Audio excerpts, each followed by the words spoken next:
সময়টা শীতকাল, চারপাশে কুয়াশার চাদর মুড়ি দিয়ে রাতের আঁধার নেমেছে। একরাশ অভিমান আর প্রচন্ড কষ্ট নিয়ে আকাশপানে তাকিয়ে আছে কালো চুড়িদার পরা এক মেয়ে।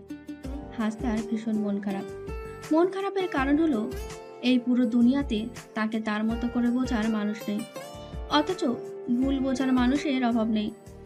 তার নিজেকে এত বড় দুনিয়াতে একা মনে হয়। আচ্ছা, কেউ কি নেই এই দুনিয়াতে তাকে বোঝার মতো? আর এইসব অভিযোগ সে আকাশপানে তাকিয়ে চাঁদকে বলছে। সে মনে করে চাঁদ তার একমাত্র সঙ্গী, কারণ চাঁদও তার মতন ভীষণ একা। তার মতো চাঁদেরও কথা বলার মতো কেউ নেই। তাই তার যখন মন খারাপ হয়, সে তখন আকাশপানে তাকিয়ে চাঁদের সাথে নিজের সব কষ্টের কথা বলে। কারণ এই দুনিয়াতে এই একটিমাত্র জায়গা যেখানে সে নিজের সব কষ্টের কথা বলতে পারে, আর অপর পাশ থেকে তার কথা নীরব দর্শকের মতন চাঁদ শোনে। কখনো চাঁদ তার প্রতি বিরক্ত হয় না। এমন হাজারো কষ্ট প্রকাশ করার সময় ঘর থেকে তার ডাক পড়ল। সুমুমা, এত রাতে বাইরে কি করছিস? ঘরে আয়, অনেক শীত পড়ছে আজ। এমন করে যদি জ্বর ঠান্ডা বাঁধাস তাহলে পরে তো বাবা বলবে আমি সারাদিন কি করি আর দুই মেয়ের খেয়াল রাখতে পারি না। কিন্তু তার মেয়েরা যে কেমন অবাধ্য, এইটা তো আর সে জানতে চায় না বা শুনতে চায় না। তার কথা তার মেয়েরা ভালো, শুধু আমিই তাদের ঠিকমতো দেখাশোনা করতে পারি না। আমার হয়েছে যত যন্ত্রণা, কবে যে বাড়ি ছেড়ে চলে যাব কেউ টেরও পাবে না। মায়ের এইসব বকবক শুনে প্রচন্ড বিরক্ত সুমাইয়া। আকাশের দিক থেকে নজর সরিয়ে ঘরের উদ্দেশ্যে পা বাড়ালো সে। নিজের রুমে এসে বিছানার ওপর বসলো সুমাইয়া। এমন সময় ওর ছোট বোন সামিয়া রুমে আসলো। আচ্ছা আপু, তুমি মাঝে মাঝে আকাশের পানে তাকিয়ে কি এত ভাবো বলো তো? মা যা রেগে গিয়েছে না, আজ আমি আর খেতে যাব না। এই যে শুলাম, আর সকালের আগে আমি এই বিছানা আর ঘর ছেড়ে কোথাও নড়ছি না। কেন রে, খেতে কেন যাবি না বোন? তুমি তো জানোই আমাদের আম্মাজান ভাঙা রেডিওর মতন, একবার বাজতে শুরু হলে আর সহজে থামে না। আজ শুরু হয়েছে তোমার ঠান্ডার মধ্যে বাইরে দাঁড়িয়ে থাকা নিয়ে, আর এর শেষ কোথায় গিয়ে হবে জানো? কোথায়? আমার কোথায়? আমার পড়াশোনাতে গিয়ে। আমি ঠিকমতো পড়ি না। এতদিনে আমার পিছনে যা টাকা পয়সা খরচ করা হয়েছে তা দিয়ে হাঁস মুরগির ফার্ম খুললে ওই হাঁস মুরগিও এতদিনে ডিম দিত, বা গরুর ফার্ম খুললে ওই গরু এতদিনে বাচ্চা দিত, দুধ দিত। আমাকে নাকি গরুর সাথেও তুলনা করা যায় না। আমার সাথে নাকি গরুকে তুলনা করলে গরুর মান সম্মানে লাগে। গরুরও নাকি একটা সম্মান আছে। গরু একটা প্রয়োজনীয় প্রাণী, আর আমি একটা অপ্রয়োজনীয় প্রাণী। আমার রেজাল্ট খারাপ হলে আমার পড়াশোনা বাদ দিয়ে তোমার আগে আমাকে বিয়ে দিয়ে দিবে, তাও রিক্সাওয়ালার সাথে। সামিরার কথা শুনে হাসতে হাসতে মাটিতে গড়াগড়ি খাওয়ার অবস্থা আমার। কিন্তু এখন ওর সামনে হাসতেও পারলাম না। আমি হাসছি এটা দেখলে রাগ করে এখনো আমার সাথেও আর কথা বলবে না। ভীষণ জেদি মেয়েও, তাই ওর কথা শুনে ভীষণ করুণার সুরে বললাম, থাক, মন খারাপ করিস না বোন। বাবাকে বলে তোর জন্য আরো ভালো ছেলের ব্যবস্থা করব। আমার কথা শুনে ও রাগ আর লজ্জা দুটো নিয়েই বলল, আপু তুমিও যাও, আর কোনো কথাই বলবো না তোমার সাথে। ওরে আমার মিষ্টি বোনটা রে, লজ্জা পেয়ে লাল হয়ে গেছে। থাক, আর লজ্জা পেতে হবে না, চল শুয়ে পড়ি। আজ আমি আর খাবো না। এমন সময় মা এসে দরজা ধাক্কাধাক্কি শুরু করলো। কি রে, তোরা দরজা লাগিয়ে দিলি কেন? খাবি না নাকি? না মা, আজ রাতে আর খাবো না। কাল তো খুব সকালে উঠতে হবে, মাইশাপুর বিয়ে, মামাদের বাসায় যেতে হবে। তাই আজ আমরা দুবোন তাড়াতাড়ি শুয়ে পড়লাম। হ্যালো মা। কি রে বাবা, তুই কি তোর বোনের বিয়েতে আসবি না? এই শুক্রবার তোর বোনের বিয়ে, আর তোদের আসার কোনো খবরই নেই। আরে মা, তুমি ভাবলে কি করে?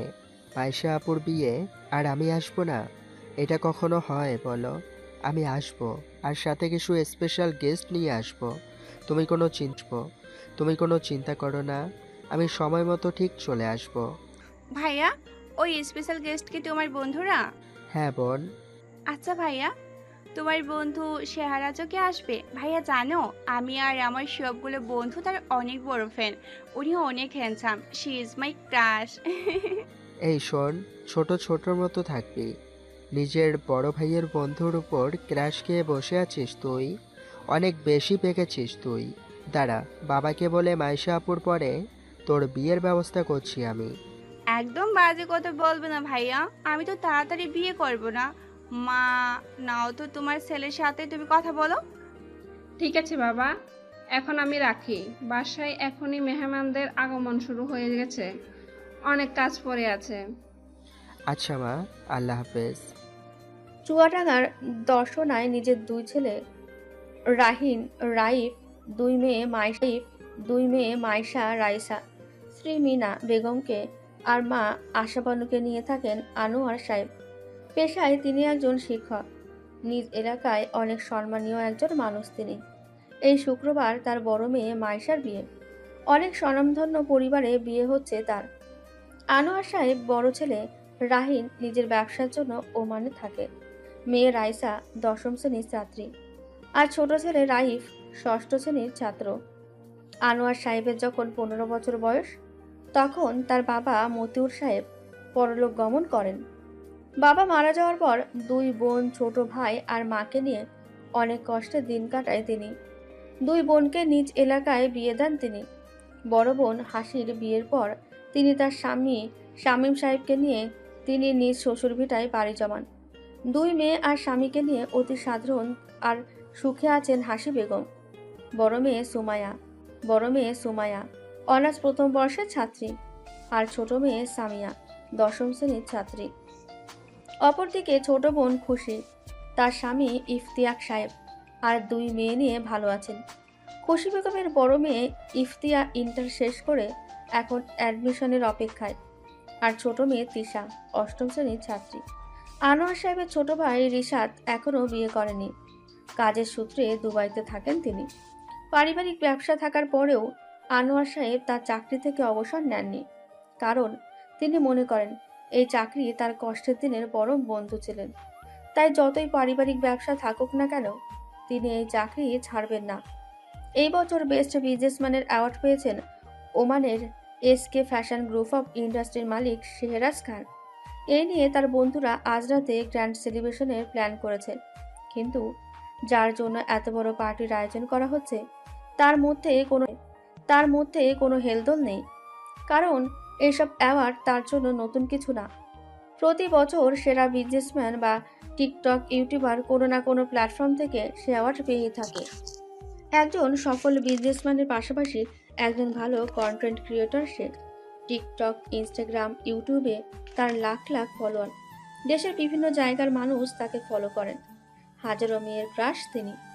তার বডি ফিটনেস, স্মার্টনেস, হাঁটাচলা, কথা বলার ধরন সবকিছুই চোখে তাক লাগানোর মতো। একজন হিরোর থেকে কোনো অংশেই কম যায় না। অনেকবার ফিল্ম ইন্ডাস্ট্রি থেকে ডাক এসেছে তার, কিন্তু তিনি বারবার রিজেক্ট করেছেন। অভিনয় জগতে তিনি পা রাখতে চায় না। আফগানিস্তানে জন্ম হলেও পুরো পরিবার নিয়ে তিনি ওমানে বুরাইনি শহরে থাকেন। তার সাথে তার পুরো ফ্রেন্ড সার্কেলও ওমানে থাকে। আয়ুব, নিহাল, সাহিব, অমিত, সারবাজ, আরবাজ, রিয়াদ, ফাহিম, রাহিন, রিসান, পুরো একটা গ্যাং বললেই চলে। আর এই পুরো গ্যাংয়ের মূল মাথা শেহরাজ খান। বাইরে আর তার কাজের জায়গায় যতই কঠোর মনের মানুষ হোক না কেন, নিজের পরিবার আর নিজের ফ্রেন্ডের কাছে একজন নরম আর দুষ্টু মনের মানুষ তিনি। যেমন এখন এত টায়ার্ড থাকার পরেও তিনি রেস্ট করে নিতে পারছেন না। বন্ধুরা সবাই মিলে তাকে ঘিরে ধরেছেন পার্টির জন্য। সপ্তাহে একটা দিন তিনি 1 ঘন্টা লাইভে আর ফ্যানদের সাথে কাটান। তাদের সব প্রশ্নের উত্তর দেন, হাসি মজা করেন ফ্যানদের সাথে। বাকি দিনগুলো তিনি বিজনেস, জিম আর বন্ধুদের সাথে আড্ডা দিয়েই কাটান। প্রফেশনাল মানুষ হওয়ার বাংলা, ইংলিশ, উর্দু, হিন্দি আরও অনেক রকমের ভাষা জানেন তিনি। পাস্ট তাদের জাতীয় ভাষা। তিনি যখন লাইভে আসেন সবগুলো ভাষায় তাকে কম বেশি ব্যবহার করতে হয়। কাজের বাইরে তার ভিডিও বানানো আর বিভিন্ন জায়গায় ঘুরতে ভালো লাগে। আয়ুব বলল, দোস্ত, আজ সারা রাত পার্টি করবো। আমাদের শেখ বেবি অ্যাওয়ার্ড পেয়েছে, এক গ্র্যান্ড সেলিব্রেশন তো বানতা হে। আমি কি এই প্রথমবার অ্যাওয়ার্ড পেলাম যে তোরা এত লাফাচ্ছিস? প্লিজ আজ আমাকে ছেড়ে দে, আমি অনেক টায়ার্ড। সাহিব বলল, না না, এটা বললে তো হবে না। এবার যতই বাড়ি পাস না কেন, আমাদের জন্য পার্টি তোকে দিতেই হবে। কিরে রাহিন, তোর মন খারাপ কেন? প্লিজ তুইও শেহনাওয়াজকে কিছু বল। আয়ুব বলল, আরে বুঝিস না, ওর বোনের বিয়ে, আমাদের যেতে বলেছে ও। এখন আমরা সবাই যাবার জন্য রেডি, শুধু আমাদের হিরো যেতে রাজি হচ্ছে না। আচ্ছা শেহরাজ, কি সমস্যা তোর? প্লিজ চল না। দেখ, আমরা তো সময় পেলেই এই দেশ ওই দেশ ট্যুর মারি, তাহলে এখন যেতে তোর সমস্যা কি? দেখ, তোরা তো জানিস আমি কাজের জায়গায় অনেক সিনসিয়ার একজন মানুষ। এখন আমার হাতে সময় নেই। নিহাল বলল, ভাই, কাজটা তুই বিডিতে গিয়েও করতে পারবি, আর তোর পিএ স্যান্ডিকে তুই কাজের দায়িত্ব দে। রিসান বলল, চল না ভাই, আমাদের তো এখন পর্যন্ত বিডি দেখা হয়নি, এই সুযোগ বিডিটাও আমাদের দেখা হয়ে যাবে। সারবাজ বলল, আমাদের তো আর যাওয়া হবে না, তাই না? যদি ওই রিহান মারা গেলে যায়, তখন তো আর আমরা আনন্দ করতে পারবো না, কোথাও ঘুরতে যেতে পারবো না, শুধু কান্না করার জন্য যাব। সারবাজের কথা শুনে নিহালের স্ট্রোক করার অবস্থা। রিহান সারবাজের কানের কাছে গিয়ে বলল, একটা জলজান্ত অবহিত শিশুকে তুই এভাবে মেরে ফেলতে চাইছিস? আমি এখন বিয়ের বাসর কোনটাই করিনি দোস্ত, প্লিজ এভাবে বলিস না। আর এটাই তো আমি শেহরাজকে রাজি করানোর জন্য বলছি। তাই বলে আমাকে মেরে ফেলবি? আমি এখনো বাসর করিনি, ছেলে মেয়ের মুখ দেখিনি, আমার বউটা বিয়ের আগে বিধবা হয়ে যাবে দোস্ত। শালা, বিয়ে করতে পারলি না, বাসর, ছেলে মেয়ের স্বপ্ন দেখিস। তুই দেখিস, তুই যাকে বিয়ে করবি পুরো পৃথিবীতে ওই মেয়ের জন্ম হবে না। এমন অভিশাপ দিস না দোস্ত। আচ্ছা দাঁড়া, শেহরাজ কি বলে শুনি। তুই একটু কাঁদো কাঁদো মুখ করে রাখ, যাতে ও রাজি হয়ে যায়। এই, তোরা দুজন তখন থেকে কানে কানে কি বলছিস রে? আরে রিহান বলছিল, শেহরাজ আমাদের সাথে না গেলে আমি ফিনাইল খেয়ে সুসাইড করব। আমি জানি আমাকে রাজি করানোর জন্য তোরা এইসব বলছিস। থাক, তোদের আর নাটক করতে হবে না। এই রিহান, কবে যাবি তুই? মানডে। ওকে, ফ্লাইটের টিকিট কাট। আর কাল বেরোবো, নিউ কান্ট্রিতে যাচ্ছি, অনেক কিছু কিনতে হবে। শেহরাজের সম্মতি পেয়ে পুরো বন্ধুমহল হই হুল্লোড়ে পড়ে গেল। ফাহিম বলল, রিহানের তো তাহলে ঈদ, এতদিন পর নিজের বাজপান কা পেয়ার কা দেখতে পাবে। অমিত বলল, এই রিহান, তুই ওর সাথে ফোনে কথা বলতে পারিস না। ফাহিম বলল, আরে শালা পিচ্ছে একটা মেয়েকে ভালোবাসে, রাহিনকে তো পাত্তাই দেয় না। আয়ুব বলল, এই তোরা বেচারাকে লেগ ফুল করা বন্ধ কর, আজ সারা রাত পার্টি হবে, কাল সারাদিন শপিং, আর নেক্সট ডে। সবাই একসাথে বলল, we are going to Bangladesh. ভোরের আলো চোখে পড়তেই একরাশ বিরক্তি নিয়ে কম্বলটা চোখ পর্যন্ত ঢেকে দিয়ে আবারও ঘুমানোর প্ল্যান করলো সুমাইয়া। হঠাৎ বাইরে থেকে তার মায়ের চিৎকারের ডাক ভেসে আসে। মায়ের কণ্ঠ শুনেই ঘুম থেকে লাফ দিয়ে উঠল সে। ফোনটা পাশ থেকে নিয়ে সময়টা দেখে চোখ কপালে উঠল তার। OMG, এত লেট করে ফেলেছি ঘুম থেকে উঠতে। ইস, কাল রাতে লাইভ দেখার জন্য ওয়েট করতে গিয়ে আজ এত দেরি করে ফেললাম। এই খান সাহেব এত রাতে কেন লাইভে আসে কে জানে। অবশ্য তার সময় আর আমার সময় আলাদা, তার লেট করে আসাটা স্বাভাবিক। পাশ ফিরে তাকাতেই দেখলো সামিয়া এখনো কুম্ভকর্ণের মতন ঘুমাচ্ছে। ছোট বোনকে ডেকে তুলে চললো ফ্রেশ হতে। 15 মিনিটের মধ্যে ফ্রেশ হয়ে সে ছুটলো ব্রেকফাস্ট করার জন্য। টেবিলে বসে পরোটা দিয়ে ডিম ভাজা খেতে খেতে সুমু মাকে জিজ্ঞাসা করলো, না, নাজমিন আমাদের সাথে যাবে না। তুমি ওর বাসায় বলেছিলে যে ওকে আমাদের সাথে নিয়ে যাব। হ্যাঁ বলছিলাম, রাজি হয়েছে। আর শোনো, নাজমিন তোদের মতো পড়ে পড়ে ঘুমাচ্ছে না। মেয়েটা কোন সকালে ঘুম থেকে উঠে রেডি হয়ে গেছে। এখন দয়া করে তোরা দুই বোন তাড়াতাড়ি রেডি হয়ে আমাকে উদ্ধার কর। আরে মা, তুমি কোনো টেনশন করো না, সময় মতো আমি রেডি হয়ে যাব। তুমি তোমার ছোট মেয়েকে বলো। এমন সময় সামিয়া এসে চেয়ার টেনে বসলো। সুমুর কথা শুনে বলল, আমি আজ আপুর আগে রেডি হয়ে যাব মা। সুমু ছোট বোনের মাথায় একটা গাঁটটা দিয়ে বলল, দেখা যাবে। বিরক্তিতে চোখ মুখ কুঁচকে আহ আপু বলে চিৎকার করলো সামিয়া। পাশ ফিরে তাকিয়ে দেখলো তার বোন চুপচাপ খেয়ে যাচ্ছে। আপু শোন। বল। শেহরাজ খান মানে তোর ক্রাশ খান সাহেব, সে তোর রিহান ভাইয়ার ফ্রেন্ড। তো মামি গতকাল ফোন দিয়ে বললো রিহান ভাইয়ার সব ফ্রেন্ডরা নাকি কাল বিডিতে আসবে রিহান ভাইয়ার সাথে এই বিয়েতে। শুনলাম শেহরাজ খানও নাকি আসবে।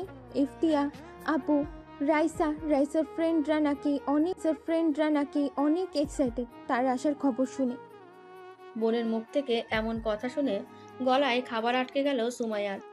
সামিয়া মাত্র কি বলল এখনো বুঝে উঠতে পারেনি তার মস্তিষ্ক। মাত্র কি বলল তার বোন? শেহরাজ খান মানে তার খান সাহেব, সে বিড়িতে আসবে? যে মানুষটাকে দেখার জন্য প্রতিদিন অপেক্ষা করে কখন সেই মানুষটা লাইভে আসবে আর তাকে এক পলক দেখতে পাবে সুমু, যাকে টিকটক, ইনস্টাগ্রাম, ইউটিউব সব জায়গা থেকে ফলো করে সে।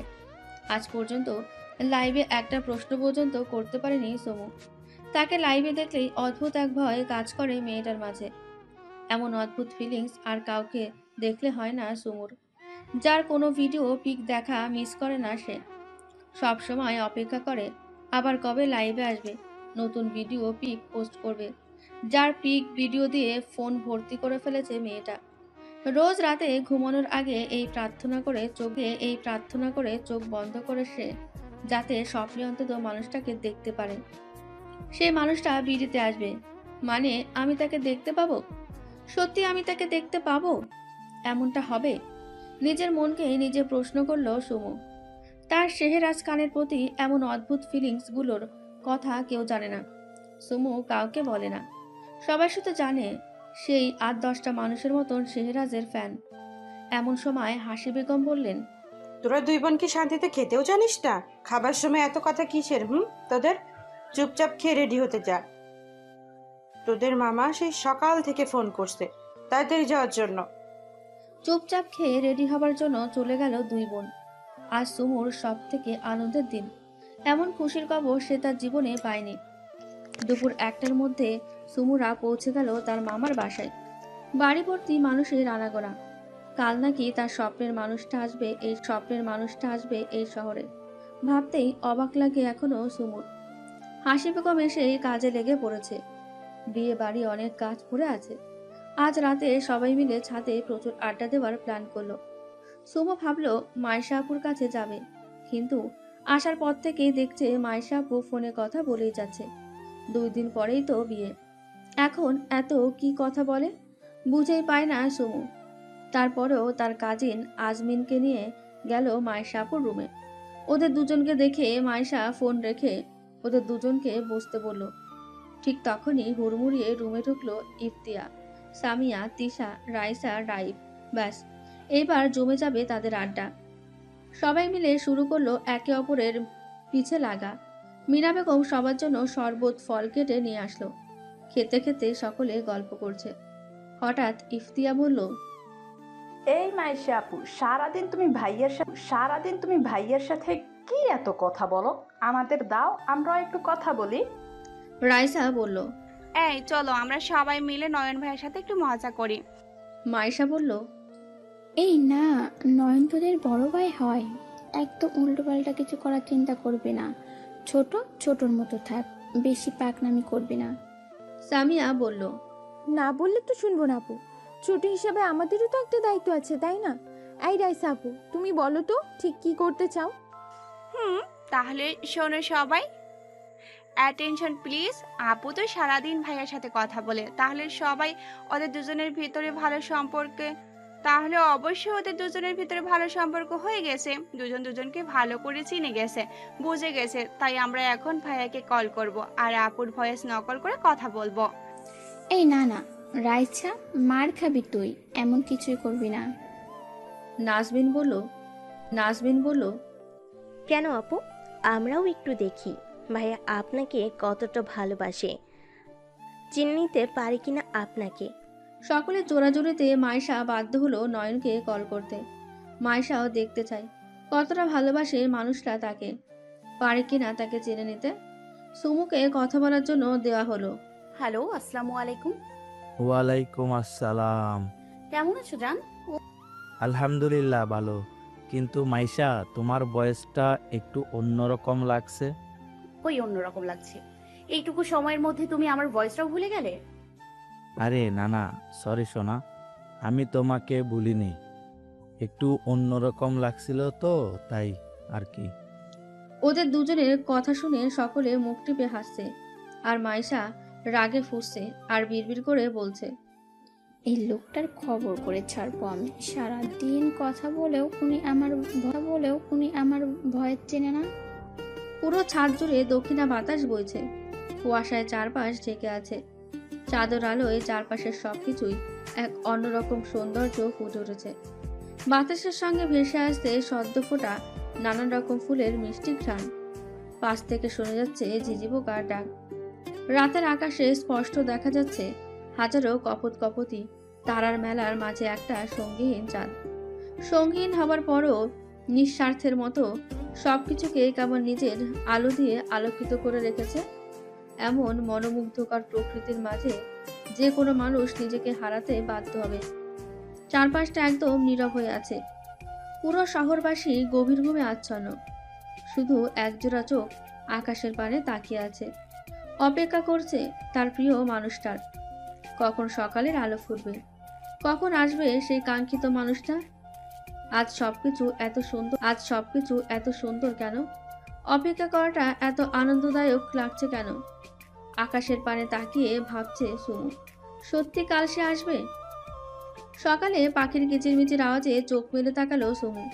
বাড়ি ভর্তি মানুষের আনাগোনা।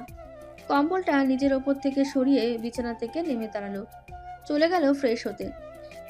আজ রাতে সব কাজিনটা মিলে ব্যাচেলার পার্টি করবে বলে ঠিক করেছে। 10 মিনিট পরে ফ্রেশ হয়ে বের হলো। অগোছালো বিছানাটা পরিপাটি করে রেখে রুম ছাড়লো ব্রেকফাস্টের উদ্দেশ্যে। ডাইনিংয়ে বসে ব্রেড কামড়ে দেওয়ার সময় রাইফ এসে বলল, সুমু আপু, মাইশা আপু তোমাকে তাড়াতাড়ি ব্রেকফাস্ট করে রেডি হতে বলেছে, সকলে মিলে শপিং করতে যাবে। কথাটা বলে চলে যাওয়ার জন্য পা বাড়াচ্ছিল রাইফ। রাইফ? পেছন থেকে ডাক শুনে ঘুরে দাঁড়ালো সে। জি, কিছু বলবে আপু? কাছে আয়। বলো। রাফিন ভাইয়া কি আসবে না? ভাইয়া সন্ধ্যা 6টার ফ্লাইটে আসবে, আমাদের টাইম 4টা।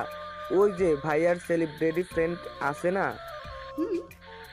ওই ভাইয়াটার একটা গুরুত্বপূর্ণ মিটিং আছে, ওইটা শেষ করেই রওনা দেবে। ও আচ্ছা, ওকে তুই যা, আমি রেডি হয়ে আসছি। কথা শেষ হতেই এক দৌড়ে চলে গেল রাইফ। সুমুও আর বসলো না, কোনো মতে ব্রেকফাস্ট করে চলে গেল রেডি হতে। 30 মিনিটের মাথায় সকলে রেডি হয়ে নিচে নামলো। সকলে একসাথে বেরিয়ে পড়লো শপিং মলের উদ্দেশ্যে। বিয়ের কেনাকাটা আগেই হয়ে গেছে, এখন শুধু গায়ে হলুদে সবার জন্য শাড়ি আর পাঞ্জাবি কিনলো। আর সব শেষে মেহেদি আর ব্যাচেলার পার্টির জন্য চিকেন ফ্রাই, কোক, কেক আরও অনেক রকমের খাবার জিনিস কিনলো। ফিরতে ফিরতে সকলের সন্ধ্যা হয়ে গেল। দুপুরের খাবার সকলে রেস্টুরেন্টে খেয়েছিল। বাসায় ফিরে সকলে চলে গেল যার যার রুমে ফ্রেশ হওয়ার জন্য। 10 মিনিটের মধ্যে ফ্রেশ হয়ে সকলে চলে আসলো ড্রয়িং রুমে। বাড়ির মহিলাদের জন্য হলুদের শাড়ি আর পুরুষদের জন্য পাঞ্জাবি যার যার হাতে দেওয়া হলো। 11 সেট পাঞ্জাবিকে মিনা বেগম আলাদা করে সরিয়ে রাখলেন রাহিন ভাইয়া আর তার ফ্রেন্ডদের জন্য। বড়রা সকলে তাদের কাজে চলে গেল আর ছোটরা চলে গেল ছাদে। সুমু নিজের শাড়ি নিয়ে রুমে চলে আসলো। ঘড়িতে দেখলো 8:21 বাজে। সময়টা দেখেই খুশিতে চকচক করে উঠলো সুমুর চোখ। আর মাত্র কিছুক্ষণ সময়, তারপর সেই কাঙ্ক্ষিত মানুষটা আমার দেশে, আমার শহরে পা রাখবে। একই শহরে একই বাড়িতে তারা থাকবে। বড় মামা গেছে তাদের রিসিভ করতে। এই তো আর কিছুটা সময়। উফ, অপেক্ষার সময় এত দীর্ঘ হয় কেন? নিজের মনকেই প্রশ্ন করলো সুমু। শাড়িটা আলমারিতে তুলে রেখে মুখে এক চিলটে হাসি নিয়ে ছাদে যাবার উদ্দেশ্যে বাইরে বেরোলো সে। এমন সময় তার আন্টি সামনে এসে দাঁড়ালো। কি রে সমু, আসার পর থেকে একবারও দেখলাম না তোকে, আমাদের কি ভুলেই গিয়েছিলি? আর এত হাসির কি সে তোর? বিয়েটা কি তোর নাকি? আন্টির মুখ থেকে এমন কথা শুনে হাসিটা নিভে গেল সুমুর। ঠিক এইসব কথার জন্যই মামাদের বাড়িতে আন্টিদের বাড়িতে আসতে চায় না সে। এরা সবাই শুধু ওর মার সামনে ওর সাথে ভালোবাসা দেখায়, কিন্তু গোপনে নানান বাজে কথা শোনায় ওকে। এইসব সুমু তার মাকে বলতে পারে না, তিনি কষ্ট পাবেন বলে। মুখে কোনো মতে হাসিটুকু টেনে সুমু বলল, তেমন কিছু না আন্টি, আসার পর থেকেই মাইশা আপুর কাছে ছিলাম তো, তাই আর সময় পাইনি। খুশি বেগম বললেন, শোন, আজ আমাদের রিহান আর ওর ফ্রেন্ডরা আসবে, তোকে যেন ওদের সামনে বেশি ঘুরঘুর করতে না দেখি। আর হ্যাঁ, বিয়ে বাড়িতে কত কাজ থাকে জানিস না, শুধু ঘুরে ঘুরে খেলে হবে? বাইরে সবাই কত কাজ করছে, ওইখানে যা। আর আদা রসুনগুলো খোসা ছাড়া, ওই দায়িত্বটা আমি তোকে দিলাম। শেষ করে তারপর ওইখান থেকে উঠবি। আয় আমার সাথে। ছলছল নয়নে ওর আন্টির যাওয়ার পানে তাকিয়ে আছে সুমু। ওরা আমার সাথে এমন কেন করে? কি দোষ করেছি আমি? ছোট থেকেই দেখে আসছি এইসব। যতবার মামার বাড়ি আন্টির বাড়ি এসেছে, ওর আন্টির মেয়েরা এমন ব্যবহার করেছে ওর সাথে। নানির ভালোবাসা, ছোট মামার ভালোবাসাও পায়নি। শুধু বড় মামা, বড় মামি, মামাতো ভাইদের, মামাতো বোনদের ভালোবাসা একটু পেয়েছে। এখন তো মামির ভালোবাসাও ওপরে ওপরে। মামিও মন থেকে ভালোবাসেনি, সুযোগ পেলেই আন্টির মতন ওর নামে বদনাম করেছে। কাজ করার কথাটা ভালো করে বললেই পারত। এভাবে কথা শোনানোর কি মানে? অবশ্য এদের থেকে ভালো কিছুই আশা করে না সুমু। কারো ভালোবাসা চায় না তার, সে এদের থেকে দূরে থাকতে চায়। প্রায় 1 ঘন্টার মধ্যে মেয়েটা বসে বসে সব কাজ করছে। এর মধ্যে নাজনীন, সামিয়া, রাইফ, রাইসা ওকে ডেকে গেছে ছাদে যাওয়ার জন্য। যায়নি মেয়েটা। যায়নি বললে ভুল হবে, বরং যেতে দেওয়া হয়নি। একের পর এক কাজ ওর সামনে দিয়ে যাচ্ছে ওর আন্টি আর মামি, আর মেয়েটা মুখ বুজে সব কাজ করে যাচ্ছে। হাতের অবস্থা ভালো না, ফুলে লাল হয়ে গেছে, অনেক ব্যথা করছে, তবুও মুখ ফুটে কিছু বলছে না। সব কষ্ট সহ্য করে কাজ করে যাচ্ছে। বিয়ে বাড়িতে কোনো ঝামেলা চায় না সে। হঠাৎ গ্রেট দিয়ে গাড়ি খোলার আওয়াজ হলো। তার মানে কি ওরা চলে এসেছে? এতক্ষণের কষ্ট হঠাৎ কোথায় যেন হারিয়ে গেল সুমুর। ঠোঁটের কোণে হাসি ফুটে উঠল। দ্রুত সব কাজ শেষ করতে চাইল সে, কারণ সে জানে কাজ শেষ না করা পর্যন্ত তাকে এখান থেকে উঠতে দেওয়া হবে না। কিন্তু ব্যাকুল হৃদয় যে অন্য কিছু চাইছে। চোখ দুটো তৃষ্ণার্ত হয়ে আছে কাউকে জীবনের প্রথমবার সামনে থেকে সরাসরি দেখার আশায়। ড্রয়িং রুমের সোফায় বসে আছে 11 জন পুরুষ। তাদের ঘিরে দাঁড়িয়ে আছে বাড়ির সকল মেম্বাররা। বাড়ির মেয়েগুলো এক কোণে দাঁড়িয়ে আছে। তাদের দেখেই বোঝা যাচ্ছে কতটা এক্সাইটেড তারা। পারছে না শুধু ছেলেগুলোর গায়ের ওপর ঢলে পড়তে। হঠাৎ রাইসা বলে উঠল, শেহরাজ খান, আমি আপনার অনেক বড় ফ্রেন্ড, প্লিজ একটা সেলফি তুলতে পারি? এইটুকু একটা পুচকে মেয়ের মুখ থেকে নিজের পুরো নাম শুনে কিছুটা অস্বস্তিতে পড়ল শেহরাজ। রাইসার কথা শুনে আনোয়ার সাহেব ধমকের সুরে মেয়েকে বললেন, এইসব কি রাইসা? দিন দিন বেয়াদব হয়ে যাচ্ছ। শেহরাজ তোমার বড় ভাইয়ের ফ্রেন্ড, তোমার থেকে বয়সে কত বড়, তুমি তার নাম ধরে সম্বোধন করো কিভাবে? ভাইয়া বলে ডাকবে। আর ওরা এখন অনেক টায়ার্ড, মাত্র এসেছে, আগে ফ্রেশ হোক, বিশ্রাম নিক, কিছু খাওয়া দাওয়া করুক, তারপর বাকি সব হবে। এখন ওদের একদম বিরক্ত করবে না। বাবার মুখ থেকে এমন কথা শুনে মুখটা কালো করে ফেললো রাইসা। বিড়বিড়িয়ে বলল, নিজের ক্রাশকে কি কেউ ভাইয়া বলে ডাকে? আমি কখনো শেহরাজ খানকে ভাইয়া বলে ডাকবো না। শেহরাজের উদ্দেশ্যে আনোয়ার সাহেব বললেন, আসলে বাবা কিছু মনে করো না, ছোট তো তাই বুঝতে পারেনি। ইটস ওকে আঙ্কেল, আমি কিছু মনে করিনি। তা বাবা, আসতে কোনো সমস্যা হয়নি তো তোমাদের? না আঙ্কেল, কোনো সমস্যা হয়নি। ঠিক আছে বাবা। রাহিন, সবার সাথে পরিচয় করিয়ে দাও ওদের। বাবার আদেশ পেয়ে সকলের সাথে পরিচয় করিয়ে দিল রাহিন। রাহিনের হঠাৎ খেয়াল হলো সুমু এখানে নেই। বাবা সুমু কোথায়? সত্যি তো, আমার সুমু মামনি কোথায়? মিনা বেগম বললেন, আছে হয়তো এদিক ওদিকে কোথাও। ওরা যাক, আগে ফ্রেশ হয়ে নে। আনোয়ারা সাহেব বললেন, হ্যাঁ ঠিক বলছো, এখন রুমে যাও, গিয়ে ফ্রেশ হয়ে নাও। তোমাদের আন্টিকে বলছি তোমাদের জন্য রুমে নাস্তা পাঠাতে। নাস্তা করে বিশ্রাম নাও। রাহিন, এখন ওদের তোমার রুমে নিয়ে যাও, ফ্রেশ হোক ওরা। আর শেহরাজ বাবা, শোনো, কোনো দরকার হলে নির্দ্বিধায় বলবে, মনে করো এটা তোমাদের নিজের বাড়ি। রাহিন সবাইকে নিয়ে নিজের রুমের উদ্দেশ্যে চলে গেল। দূর থেকে সবটা পর্যবেক্ষণ করলো একজোড়া চোখ। এত মানুষের ভিড়ে কাঙ্ক্ষিত মানুষটাকে ভালো করে দেখতে পারলো না সে। আর নিজের কাজিন আর কাজিনের ফ্রেন্ডগুলোর ওপর অনেক রাগ হচ্ছে সুমুর। এত ঢং করার কি আছে বুঝে উঠতে পারলো না সুমু। ওদের চোখ দেখে মনে হচ্ছিল চোখ দিয়ে গিলে খাবে আমার খান সাহেবকে। আমি তো তার অনেক বড় ফ্যান, কই আমি তো এমন করছি না। এদের সবকিছুতে বাড়াবাড়ি, না জানি খান সাহেব কি ভাবলো। আনোয়ার সাহেব ইফতিয়াকে পাঠালো সুমুকে ডেকে আনতে। সুমু ততক্ষণে নিজের রুমে চলে এসেছে। টেবিলে মাত্র নিজের পার্সোনাল ডায়েরিটা নিয়ে বসেছিল সে। হঠাৎ রুমের দরজা খোলার শব্দ হলো। ঝটপট ডায়েরিটা বালিশের নিচে রেখে উঠে দাঁড়ালো। দরজা খুলে ভেতরে ঢুকলো ইফতিয়া। এসে বিছানায় বসলো। সুমুর উদ্দেশ্যে বলল, কিরে তুই রুমে কি করিস? কিছু না, নিজের মা সব কাজ আমাকে দিয়ে করিয়েছে। তার যে একটা এত বড় মেয়ে আছে চোখে পড়ে না তার? অবশ্য চোখে পড়লেই বা কি, কাজ করতে বলবে না। কথাগুলো ভেতরে রেখেই মুখে বলল, কিছু বলতে চাস? বাইরে থেকে তোকে সবাই খুঁজলো। জানিস শেহরাজ খান আর তোর ফ্রেন্ডরা এসেছে, সবাই কত হ্যান্ডসাম। আর তুই জানিস শেহরাজকে ফোনে দেখতে যতটা সুন্দর, সরাসরি তার থেকেও অনেক বেশি সুন্দর। ইফতিয়ার মুখ থেকে এমন কথা সহ্য হলো না সুমুর। রাগ নিয়ে বলে, তুই কি বলতে এসেছিস? ওইটা বলে বেরো রুম থেকে। বড় মামা তোকে ডাকছে, তাড়াতাড়ি নিচে আয়। কথাটা বলে চলে গেল ইফতিয়া। সুমুও চলল পেছনে পেছনে। ড্রয়িং রুমে আনোয়ার সাহেব বসে আছেন, হয়তো সুমুর অপেক্ষায়। মামা, আপনি আমাকে ডেকেছেন? হ্যাঁ মামনি, আমার কাছে এসো। সুমু গিয়ে তার মামার পাশে বসলো।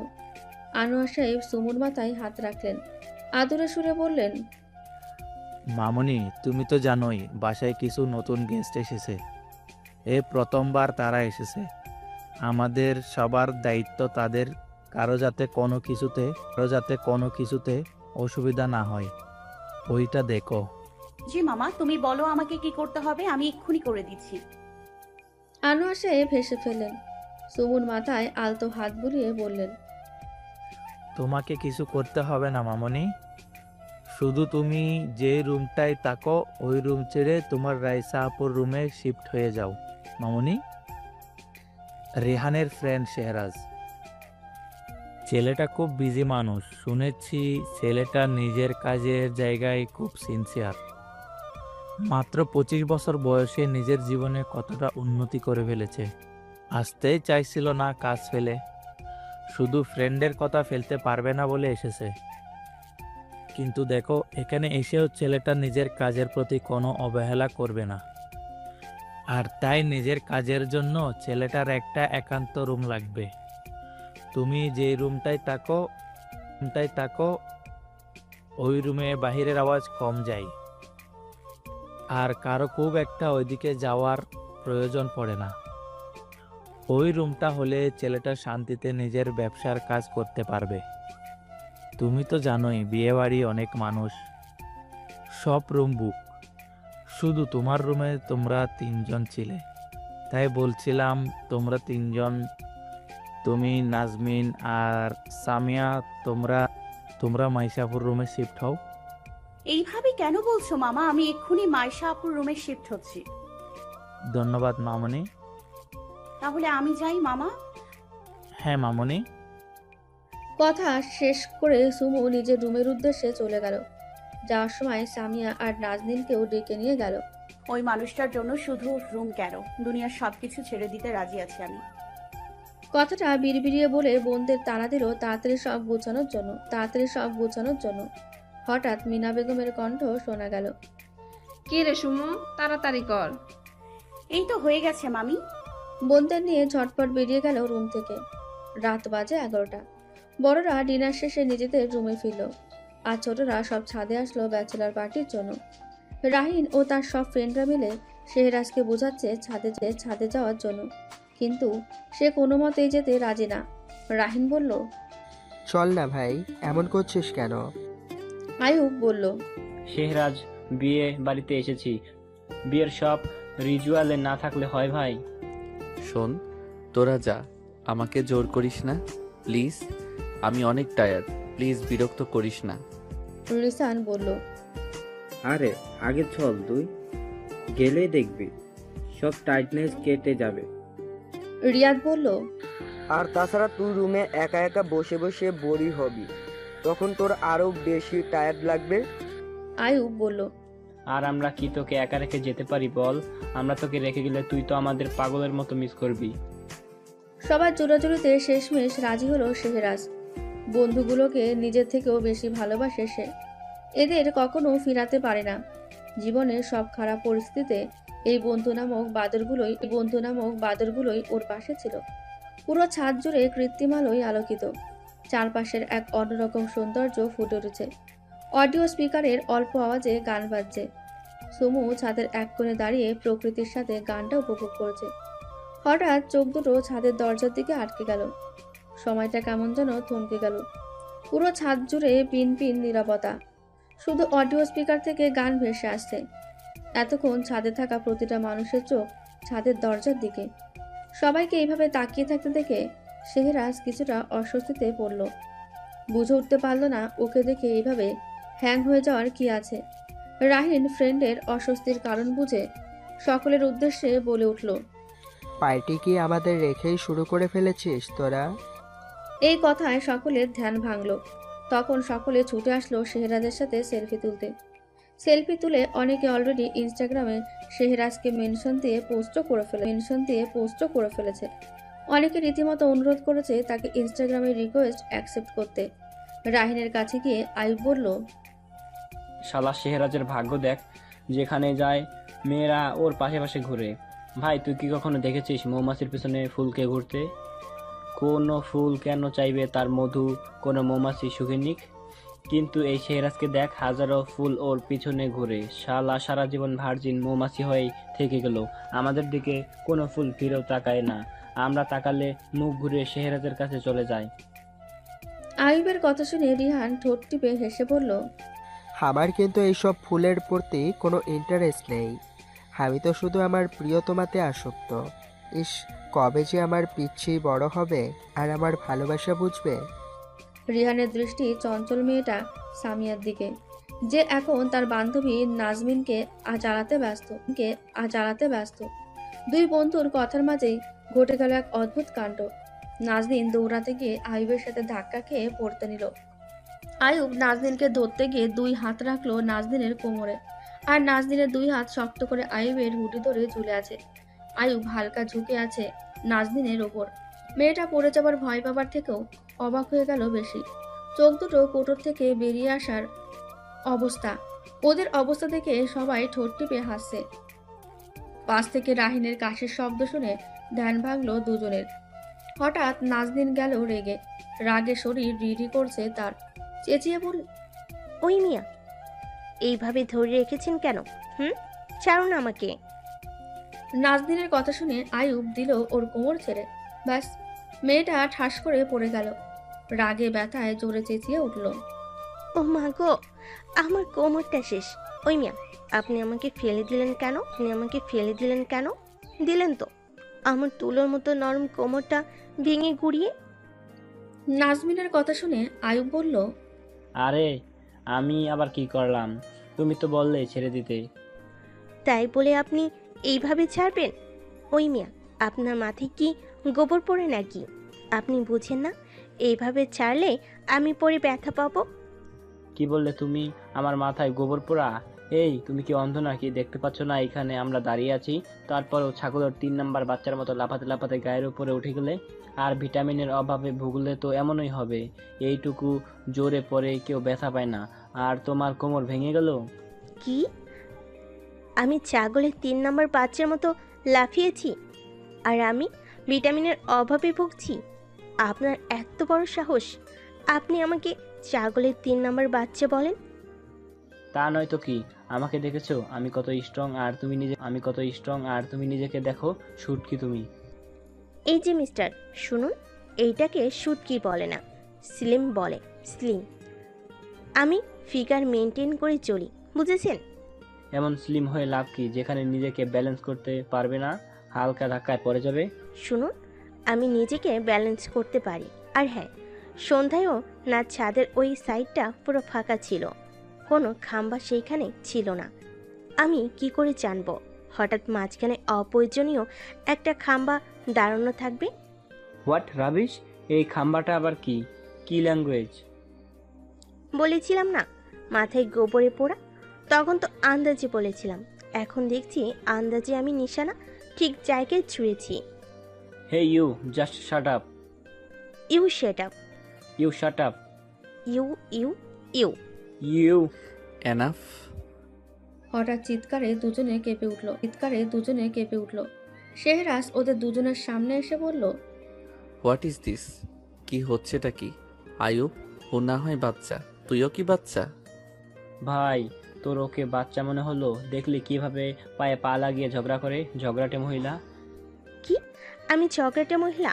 আর আপনি কি অসভ্য পুরুষ, মেয়েদের সাথে কিভাবে কথা বলতে হয় জানে না, আবার আসছে আমাকে ঝগড়াটে বলতে।